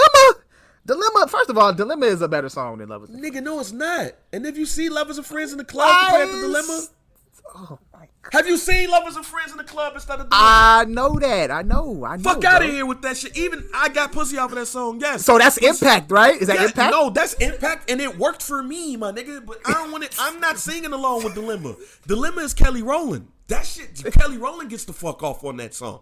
Not Nelly. God. Kelly Rowland gets the fuck off on that song. Nigga, everybody got off on Lovers. Even Lil Jon got off on Lovers and Friends. But just talk.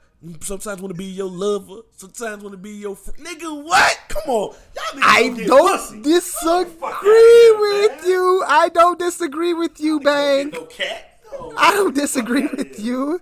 I don't disagree with you at all. Dilemma's about a fucking breakup song. This Dilemma's for the women, nigga. The women's supposed to pick that song.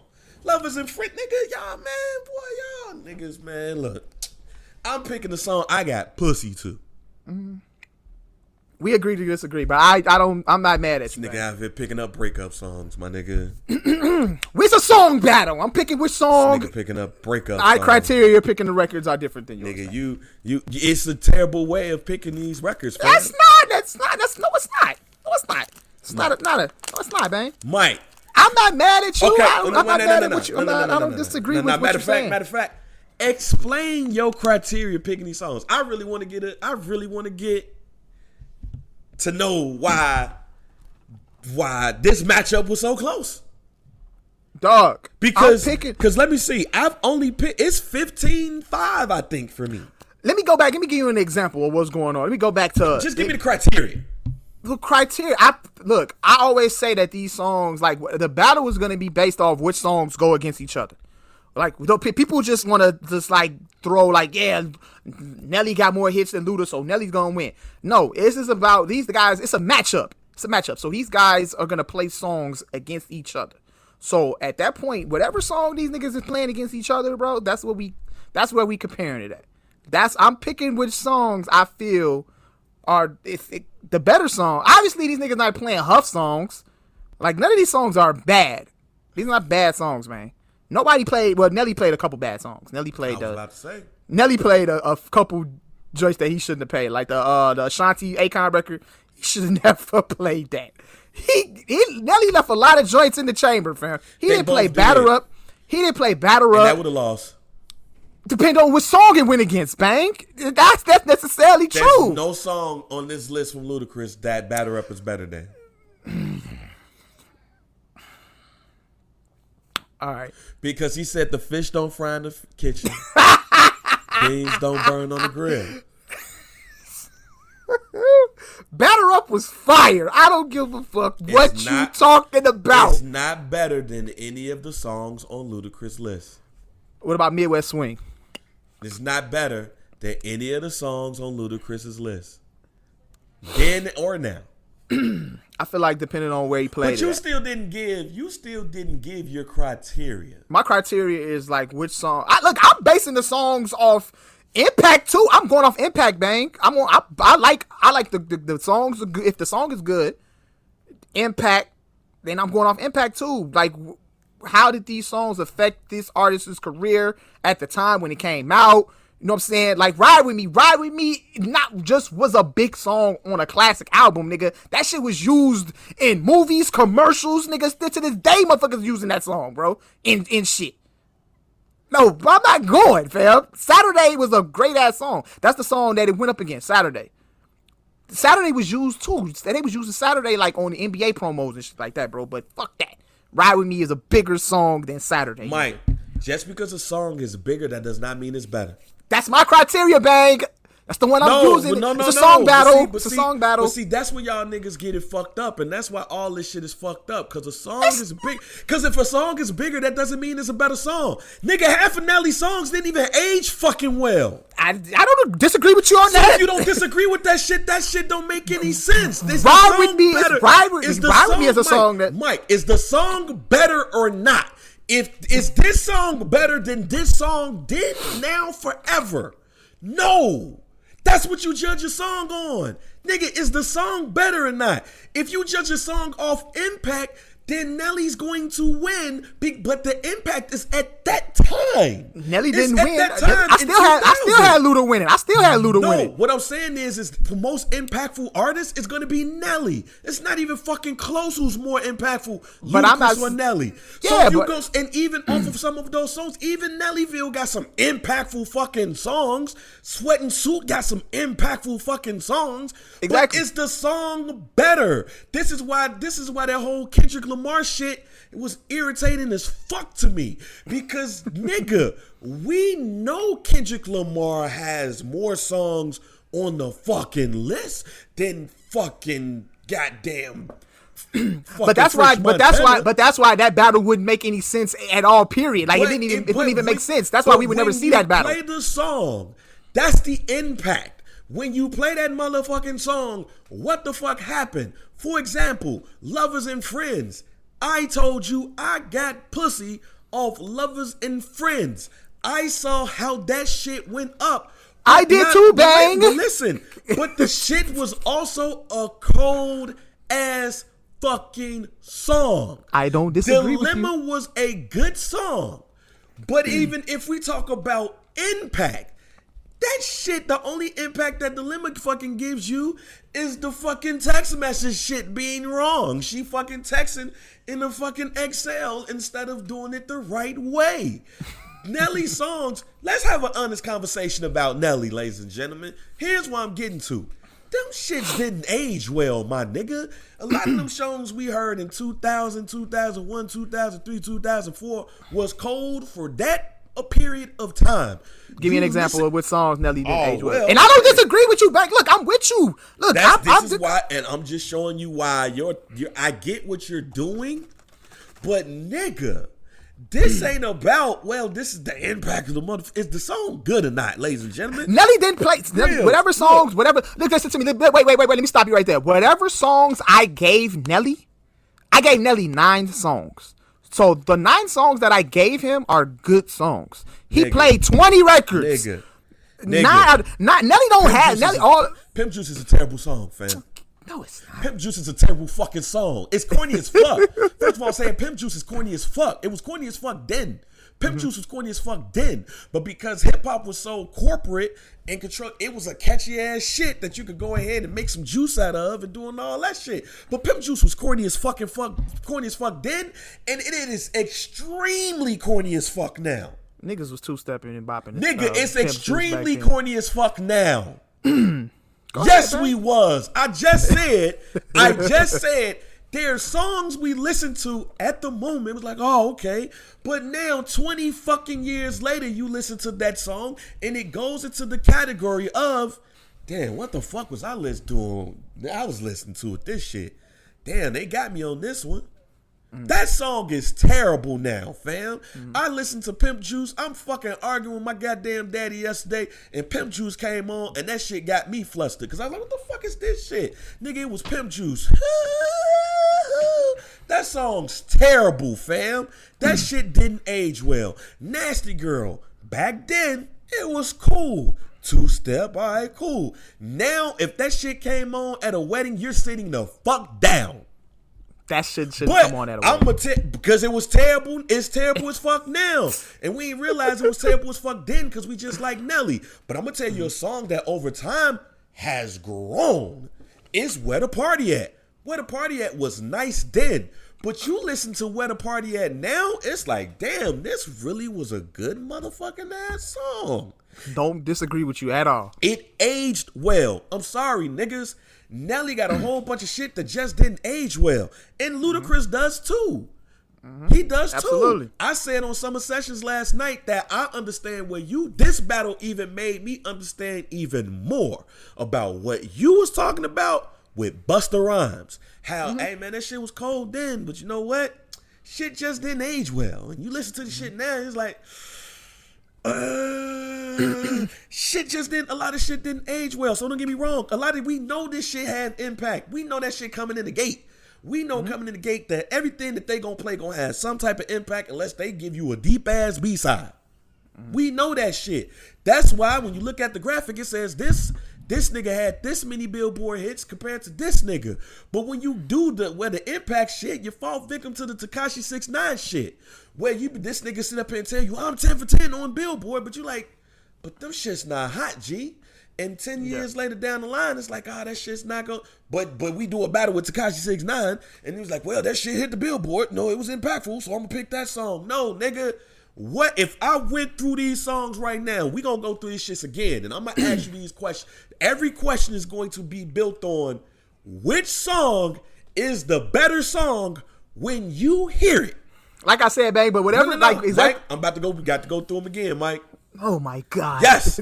Yes. Go ahead. I'm about to go through these songs with you again. What are you trying to ask me? What are you trying to ask me right now? Which song is the better song? Period. Not no impact, not no this, not no that, not no highest charting song. No. Which song, when you hear it, is going to make your toe tap more? So we're starting with number 1. Welcome to Atlanta. Na na na na. Welcome to Atlanta. Ludacris 1-0. Pussy poppin', tip drill. Pussy poppin'. By 2-0 slim margin. I don't give a fuck if it's a slim margin. Tip drill wasn't actually a bad song. I don't give a fuck Go ahead. about if it's a slim margin or not. You win by 1 to 100, nigga. Go ahead. 2-0 Ludacris. My chick bad, pimp juice. My chick bad. 3-0 Ludacris. I get where you at, bro. Eagle. Ho versus Eagle. All right, Ho. All right. 4-0 Ludacris. Saturday, ride with me. Saturday. 5-0 Ludacris. What's your fantasy? Country grammar.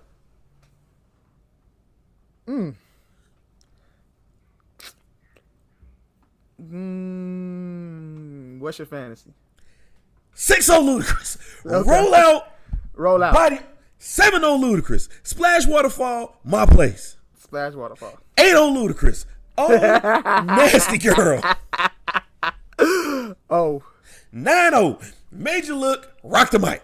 All right, look, stop right there. No, I'm kidding. No. What do we, okay, go ahead. Major Look, rock the mic. 10-0 Ludacris.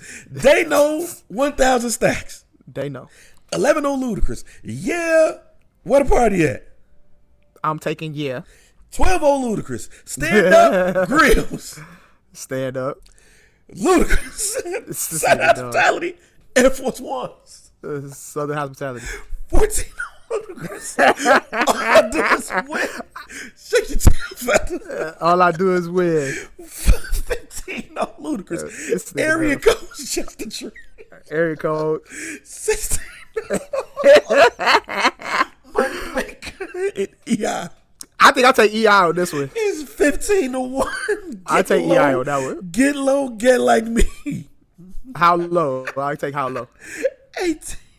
17. Move, bitch. I take move, bitch. And then I take Lovers and Friends too. I think that was a 19-1. 19-1. 19-1. Just make this shit easier on y'all selves, nigga. What song is the better song? But I thought, but people had different criteria on picking songs than you, bang. I'm not the only one. I'm not the only one. But I'm sorry, Mike. I'm sorry. But I don't think it's nothing wrong with basing which song. I don't think it's wrong picking the songs that way though. The game is rigged already. You don't. People pick a song. Some people pick a song based off how that nostalgia make them feel when they hear it. Okay, even if we pick the nostalgia, you're gonna pick more Ludacris than you do Nelly.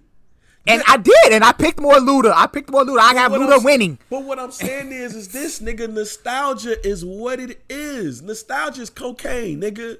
You get high and it takes you back. But when you listen to these songs, and that's why I said there were some songs on here that grew because the song just was like amazing and it grew.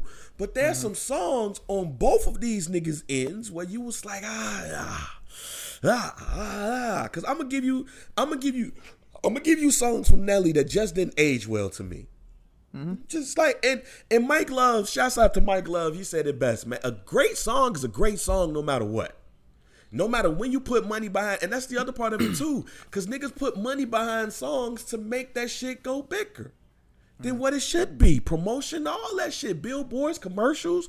So yeah, of course, especially if you're a bigger artist. Kendrick Lamar don't have a lot more hits than some of the niggas that we'll put up against him. When you think of, oh, is this song better than this song? But because technically, he's with Interscope, he's one of the biggest rappers in the world, he gonna have more hits than the next man just because the way shit's set up. The game is rigged. So you really just go by, all right, if this nigga played this song better than this song, do I like this song better? All right, let's get it. Boom, boom, boom. So for Ludacris, for Nelly, I'm gonna start with Nelly as far as aging songs. First song, Na Na Na Na, did not age well. Tip Drill did not age well to me. And not because of song quality, because Put It In Your Mouth aged great to me. I'm sorry. That song sounds great now. But that's just me. Tip Drill didn't age well. Pimp Juice, you fucking right, it didn't age well to me. The Eagles song, I think the Eagles song aged well.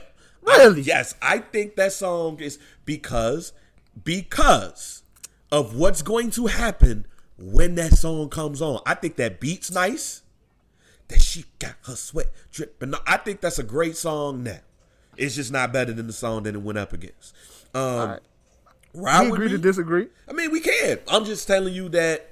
But you see what I'm going. Like, I just don't think it. But Ride With Me, I didn't like Ride With Me then. Didn't like it now. Like I said, it's second on the corny rap song list. That song is the song that the kids play on the way to the beach. Okay. In the white film, the white film, the coming of age joint.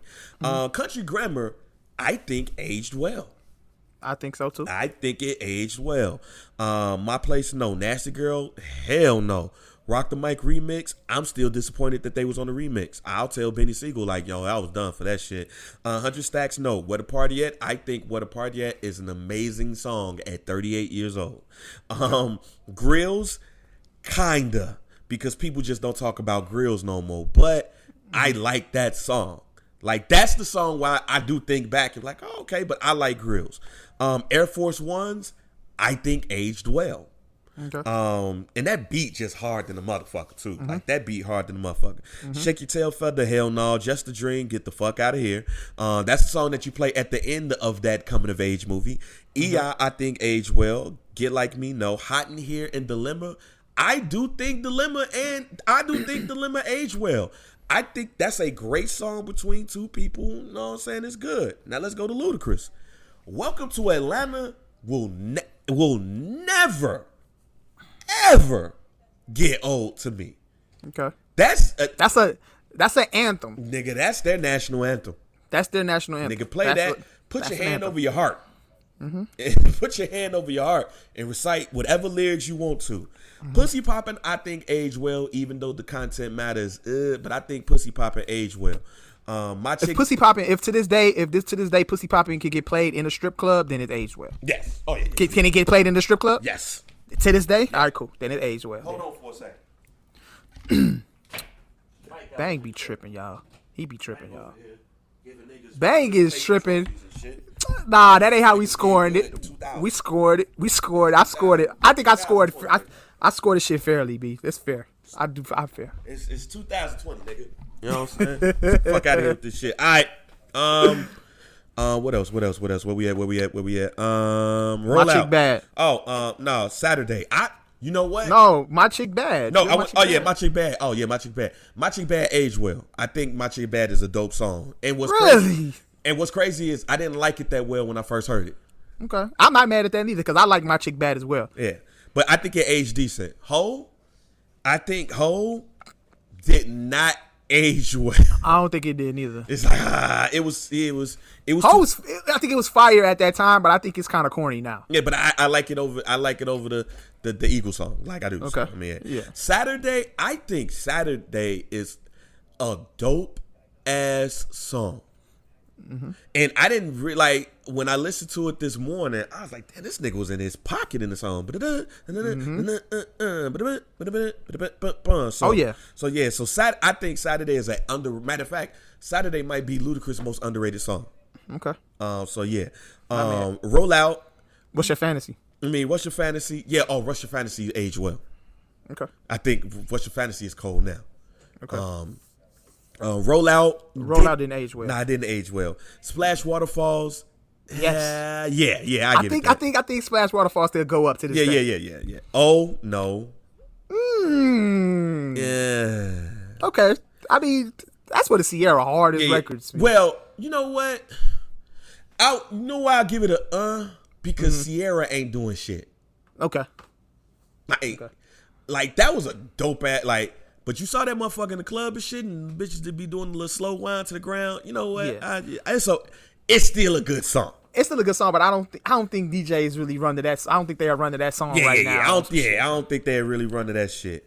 Okay. And she made Ride is like on steroids. Yeah. So that's why Major Look remix sound much better to me now. And I'm not a Nas fan as much as I am everybody else. Everybody knows this.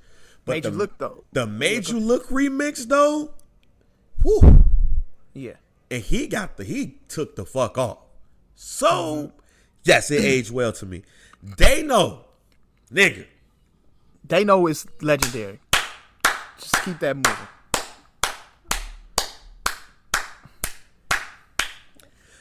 I would go as far to say They Know is one of the greatest songs that came out of Atlanta before the remix. That's not even a hot take. That's not even a hot take. That's not even a hot take. Song, and then when everybody got on the remix, Jeezy, look, nigga, Jeezy's verse. Oh yeah. Y'all motherfuckers like Ludacris and shit. Jeezy murked that.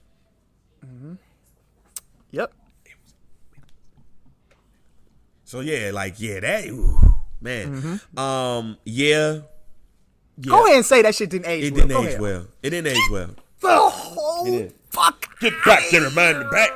Little John McSpeen, let the boots go. Nah, it didn't age well to me. It was corny to me. It was corny to me then though. Okay.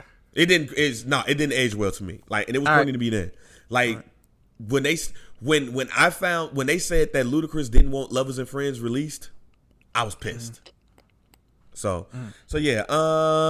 Where we at? Stand Up. Stand Up is an underrated song. It's a big single, but it wasn't something that they talk about from the Ludacris catalog, even though Kanye produced it. So I wouldn't put it in the age well category. Southern Hospitality, I believe, aged well. All I Do Is Win will be played for the rest of our natural lives. Area Codes. That song aged well. It's a real groovy song. Yeah, I don't know. When that shit came on, I was like, okay, I got hold. I mean, the subject matter is but no, it grooved to me. It aged well. Moneymaker, no. Did not age well to me. How Low Can You Go? How Low didn't age well. It didn't age well, but it's still fire. No, it just didn't age well to me. Move Bitch aged well. Absolutely. It's fuck. That's legendary. Goddamn. And Lovers and Friends aged well to me too. Okay. So basically, Mike, what I'm saying is that I get it, the whole impact and shit. What I'm saying is that if a song good, it's good. And if it's still good, it's still good. And if it ain't, it ain't. Of course, we were all in different mind states and shit when we was at that time. But even now, with the ability to have revisionist history, you could put yourself back in that and still be like, damn, what the fuck? Because there's songs that we listen to now that we was like, oh shit, but we skip now. Yep. And we still live in the fact that we like, yeah, man, when I was back in the day, man, this was it. And some of Nelly's songs, man, I'm keeping it a buck with y'all, fam. Them shits didn't age well at all. And he was up in there dancing and shit. Hey, Nelly was in his bag, boy. That shit. Sorry, man. So I'm sorry, Mike, for shitting on the way that you. It's okay, babe. We agree to disagree. I scored the battles differently than how you score it. Yeah. If I scored it off just basically which song is the just better record, like you said, it would have been 19-1, Luda. But I scored it differently. So I like I'm scoring the battle based off nostalgia, how the song makes me feel when I hear it, and also like the impact of the song when it was released. Also based upon how the song matches up against the artist's opposing song. It was all that. I'm scoring it like that, bag. I'm giving it a fair. I'm giving everything a fair shake. I'm not gonna just score it off based off the fact that I feel like Ludacris is a better rapper. He makes better songs than Nelly, or whatever like that. Nah, Nelly got bangers. Nelly got songs. I never said that Nelly don't have bangers. What I'm saying is because I was a Nelly fan. I was Ludacris and Nelly fan. Absolutely, and still is. Yep. But some shit just. I ain't mad at you though. Some shit's just mid now, fam. Yeah. Some shit's just mid. And you look back, that's why as a lot of artists that you listen to now, that's why we never give niggas the time of day too. Mm-hmm. That's the other part of it too. A lot of niggas didn't give niggas the time of day because of then. But now you got access to streaming and all that shit, and then you play something, you be like, man, that song wasn't even half bad. What was I thinking? But this is a celebration, man. This is a celebration. We celebrate these artists. We giving them this is like giving these artists they flowers. Now, I will say this. Streams is going to jump up. They said that Jill Scott and Erykah Badu's streams went up triple. That's why more artists are starting to jump on this wave because, hey, man, if I could get some more streams and shit, you know what I'm saying? Dr. Dre, he don't need no streams. Jay-Z don't need no streams. I really don't either, but you know what? I'll take it, you know? And I think Ludacris wins all the way around because I think that Ludacris, I think the light got shined on Ludacris last night. Was like, man, this nigga had bars and all that shit, and it was records. And then you go look at the shit that Ludacris didn't play. Mm-hmm. Like that's where you really like he didn't play B.I.B.I. His he didn't play that shit. What else? This nigga didn't play. He didn't play Pimpin' All Over the World. Nigga, that was a crazy record right there. Like, what the fuck else he didn't play? Let me see. He didn't get into Oh, while you're thinking about that, Runaway Love. He didn't play Runaway Love with Mary. He didn't have to play that. He didn't have to play it, but if he would have played that shit was smoking anything. Nah, he had to play that. I hate that song. You don't like Runaway Love with Mary? Nope. You bugging. No, I don't. No, I don't. Nope. I'm good. That's interesting. I'm good. But yeah, what was you finna say though? Couple of things here before we wrap up, right? I didn't realize them niggas get a Verzuz kit. Oh, when they was talking about, was you watching the Snoop Dogg? Was you watching the Swiss Beats? Yeah, I didn't realize them niggas sent them a kit on the live. Yeah. So what's actually in the kit? So they send both the artists instructions and a kit with instructions, audio setup, backup stuff for Wi-Fi. Yeah. So basically, they send you a care package to make sure your shit is on point. Mm-hmm. It's up to you to fix this shit. Do this shit right. Yeah. And they didn't. Well, Nelly didn't. Luda was perfect. Luda didn't have no audio, video problems at all. And they said Luda called niggas from IG to make sure that they got shit right when Nelly didn't really do it. So that's one. So it's what's crazy is Nelly was on IG Live the day before and he was doing the testing. He was like that video of himself in the studio and shit like that. But Nelly was blaming the weather though. He was blaming the weather. Okay, well, whatever. But that was interesting because I was like, oh man, these niggas send them a kit. Like, oh, that's dope. They send these niggas a little care package. Mm-hmm. You know what I'm saying? They probably had some Hennessy up in there for them. You know what I'm saying? A Verzuz Hennessy bottle, a Martell, you know, it's a Canadian Mist. I don't know. But that was one. Two, at first I was shitting on these battles. Now I have a deeper appreciation for them. That's good, babe. I have a deeper because it does bring back memories and shit. Like I said, I got Pussy, Lovers, and Friends. That was an epic moment. I sung that shit in the air, and then next thing you know, Hulkamania was running wild. And I probably, if I don't sing that song, I don't get no pussy that night. So I mean, hey, so that's another thing. But I also remember some of the times I went into Nitro, and Nelly was playing. Mm-hmm. Like, oh shit, that Nelly on. Let me go ahead and dance on this chick. You know what I'm saying? With Ludacris, you know, shouts out to my cousin D. You know what I'm saying? I remember some of the times where, you know, he had just got his license, and we was driving around listening to nothing but Ludacris and shit. Mm-hmm. So like that, a lot of that shit was you know, just getting your license, driving around and shit. Shouts out to my nigga Ray. You know what I'm saying? Doing the same thing, pulling chicks in the whip, all that shit. You know what I'm saying? That it was a lot of memories that came out of Ludacris and Nelly, from a adolescent really starting to get out here on these hoes perspective. So that was good for me. Also, shouts out to all my people in St. Louis. Like my St. Louis people was mad at me yesterday, Mike. They was pissed. They took an L. They no, even before the L, they was like, "Oh no, bang, you going with who? You going with who?" But you had residency in Atlanta as well, so you know. And like, and Ludacris is from Oak Park. And Ludacris from the crib, low key. So Low key is from Oak Park, ladies and gentlemen. Yeah. So I lived in Atlanta for 3 months. He's from Oak Park, which is Illinois, and I spent the year in St. Louis. So hey, either way I go, I was straight.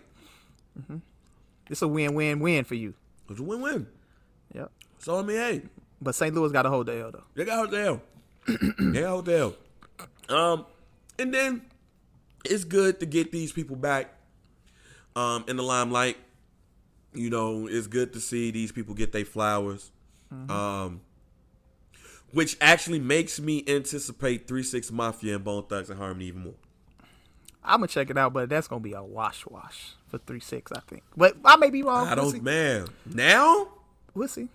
let me just say this before we wrap it up. I was going to say that too. But if Bone sticks with the EP and E1999 Eternal, I'm going to tell you one song that for some reason don't get a lot of burn from Bone that will win against any 3 6 Mafia song. More Murder. Okay. Like, Bone got a lot of B-sides, them first 2 joints. Yeah. Well, you like, man, they beats, the sound, quality, all that shit. Bruh, I don't think it's dependent, again, if they just stick with 3 6 Mafia, not solo shit, Yeah. it's not a wash. Yeah. If they go, I ain't gonna say Mo Murder win against anything because 3 6 got the joint, ride, the ride till I die, that ride, like, yeah. So I'm gonna say that. But if it's them solo, if you bringing in some Project Pratt shit, if you bringing in some where the dollars at shit, you know what I'm saying? That's when shit gets different. But but yeah, I think like that shit right there, it has me anticipating a little bit more because I think if Ludacris proved anything, he proved the strategy part. Yep. It's all strategic. It's this very strategic thing, guys. And I think Nelly and Ludacris was really being strategic as well because I know they had their songs queued up, but I think Nelly was playing records. Nelly came out the gate throwing records out based off what Ludacris was playing. I think Nelly had 20 songs.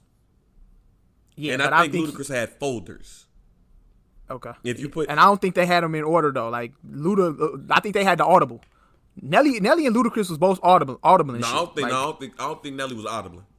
You don't think so? I think Nelly had 20 songs. Because when Luda was in the verses, when he was in his verses bag, when he was playing features, when he was playing the guest features, Nelly had to pull out his features too. I think Nelly pulled out Where the Party At. He pulled that out his ass. No, I don't think he pulled that out. I think Nelly had 20 songs, and he was like, well, if we, like, exactly 20 songs. I think Ludacris had folders. I had my feature folder. I had my solo folder. I have my posse cut folder.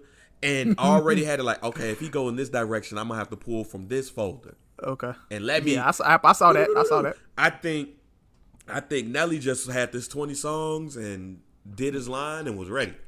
Did his line. Wait, when you say did his line, what are you talking about, Meg? Hey, where the party at? Oh shit! Before we get out of here, though, so they was talking about Ice Cube. They like Swiss and them was talking about, you know what I'm saying, getting more battles on the horizon, but they didn't mention Bone Thugs and 3 6 again. But they was talking about other battles as well. Motherfuckers talking about Snoop versus Busta, maybe could possibly get a Snoop versus Busta. What you think about that one, Bang? Because Snoop wants Jay-Z, but let's just cut the Jay-Z talk out right now. Jay-Z is not getting on Instagram Live Hell no. from his burner account Nope. to do a motherfucking verses. All right. So here we go. So the niggas was throwing out Snoop versus Busta, which I like.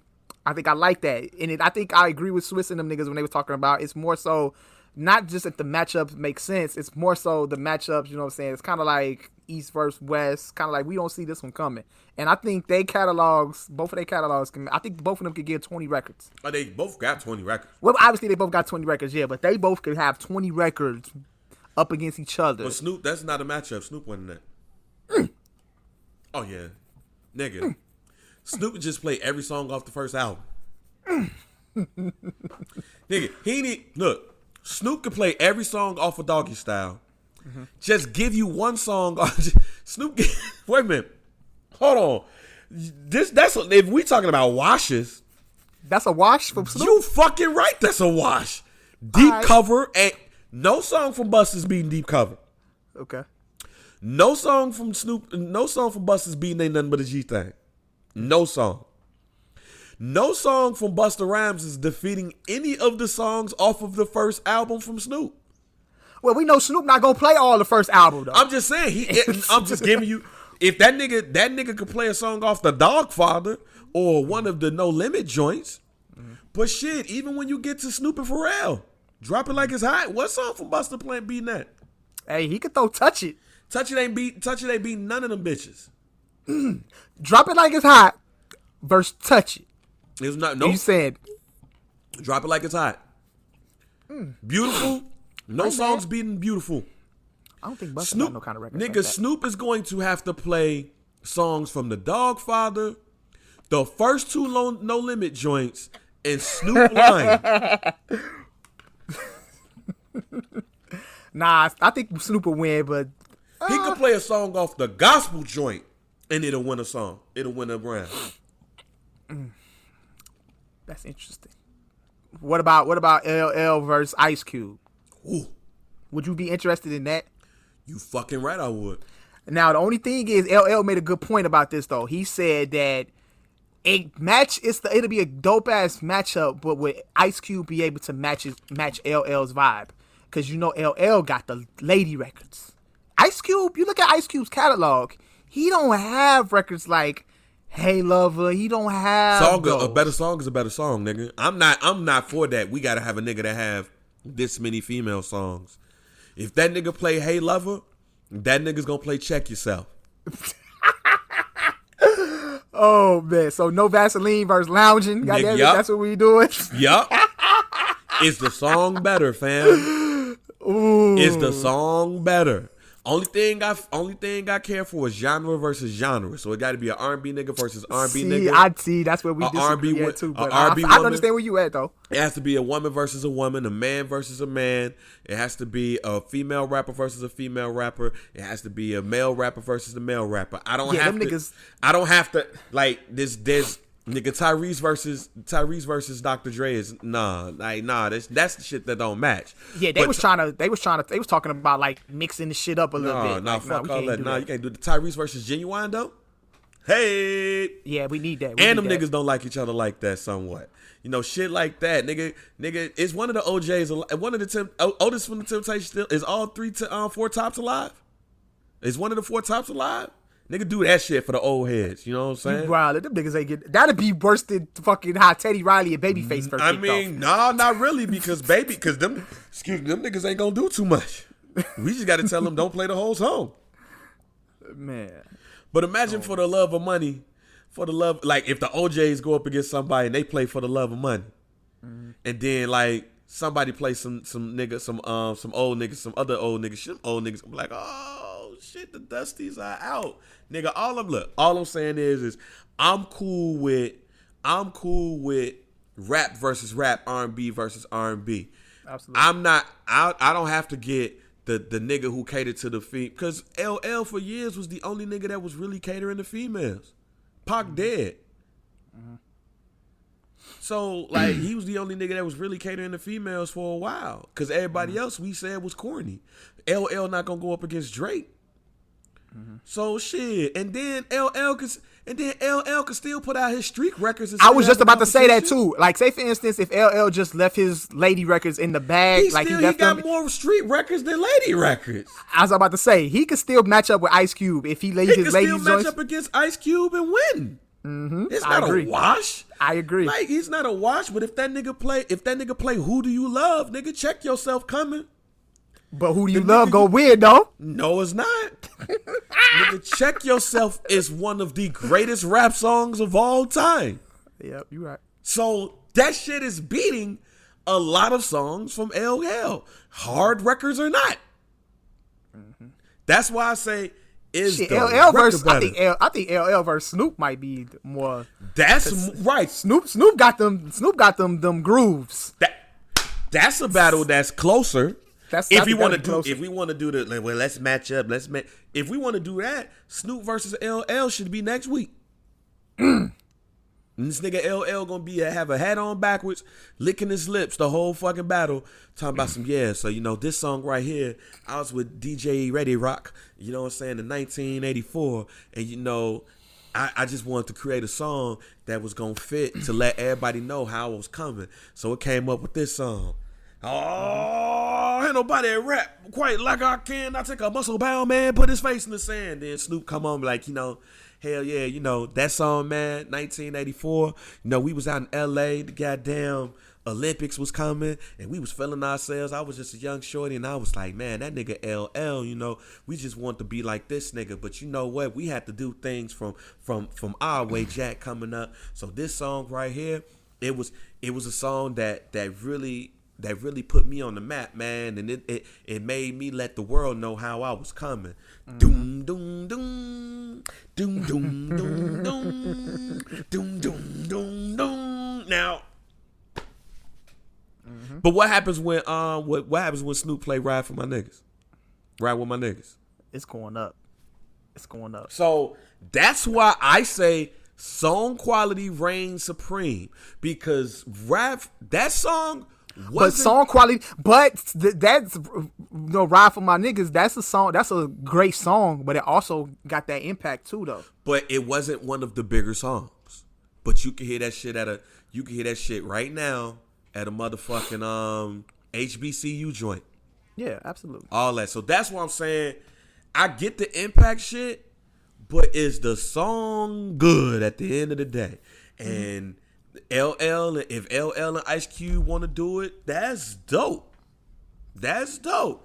Throw out some NWA and shit. This motherfucker LL come through with the 4 3 2 1 shit. I shot your shit. Well, I shot your shit. I shot you. All that shit. Like, LL got enough street records that's gonna make you go, hey man. Matter of fact, this would be the time for LL to do it. And just give you the street records, because niggas always identify LL Cool J as a ladies rapper, and LL Cool J will have 20 opportunities to let you know I will bar the fuck out of you, fam. So it is what it is, man. Hey man, any hot takes before we dip? Nah, no hot takes. I don't have anything. Nah, we good. I'm good, man. I think we straight. Hey man, my hot take is tonight at 11 Central. 10 Eastern, the world is going to say fuck LeBron. Amen. Because niggas is going to be sad as hell tonight, G. It's the end. It's the real end of an era, man.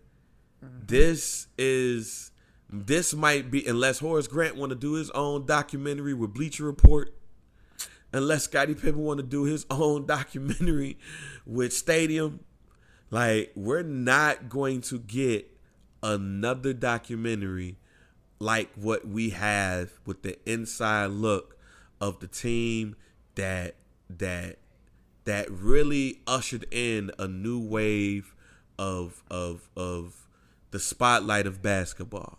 We ain't. This is Game of Thrones last episode, ladies and gentlemen. This is The Wire last episode, ladies and gentlemen.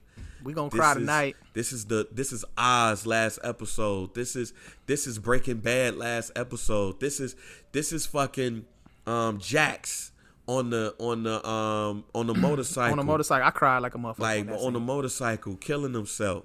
This is This is the last episode of The Fresh Prince with Will Smith being in the motherfucking middle of the goddamn house looking around and shutting the lights off. This is the last episode of Martin when he moves to LA to become a major talk show host. This is the last episode of The Cosby Show when Bill Cosby and Felicia Rashad was dancing throughout the goddamn sets and shit at the end. This is the last episode of A Different World when Dwayne gets the job in Japan with Konnichiwa. Yep. This is the last episode of MASH, my nigga. The most watched series finale in the history. This is it tonight. I'm going to be sad. I might drop a tear. I might say fuck LeBron after this.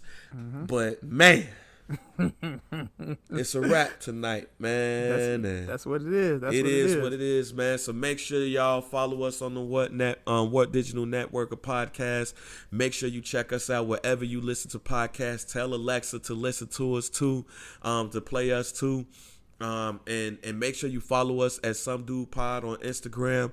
Make sure you join the group. Shouts out to some of the new members that joined the group. We even getting women in the group now, so I'm excited about that. I want the ladies to get their sports thoughts off and shit.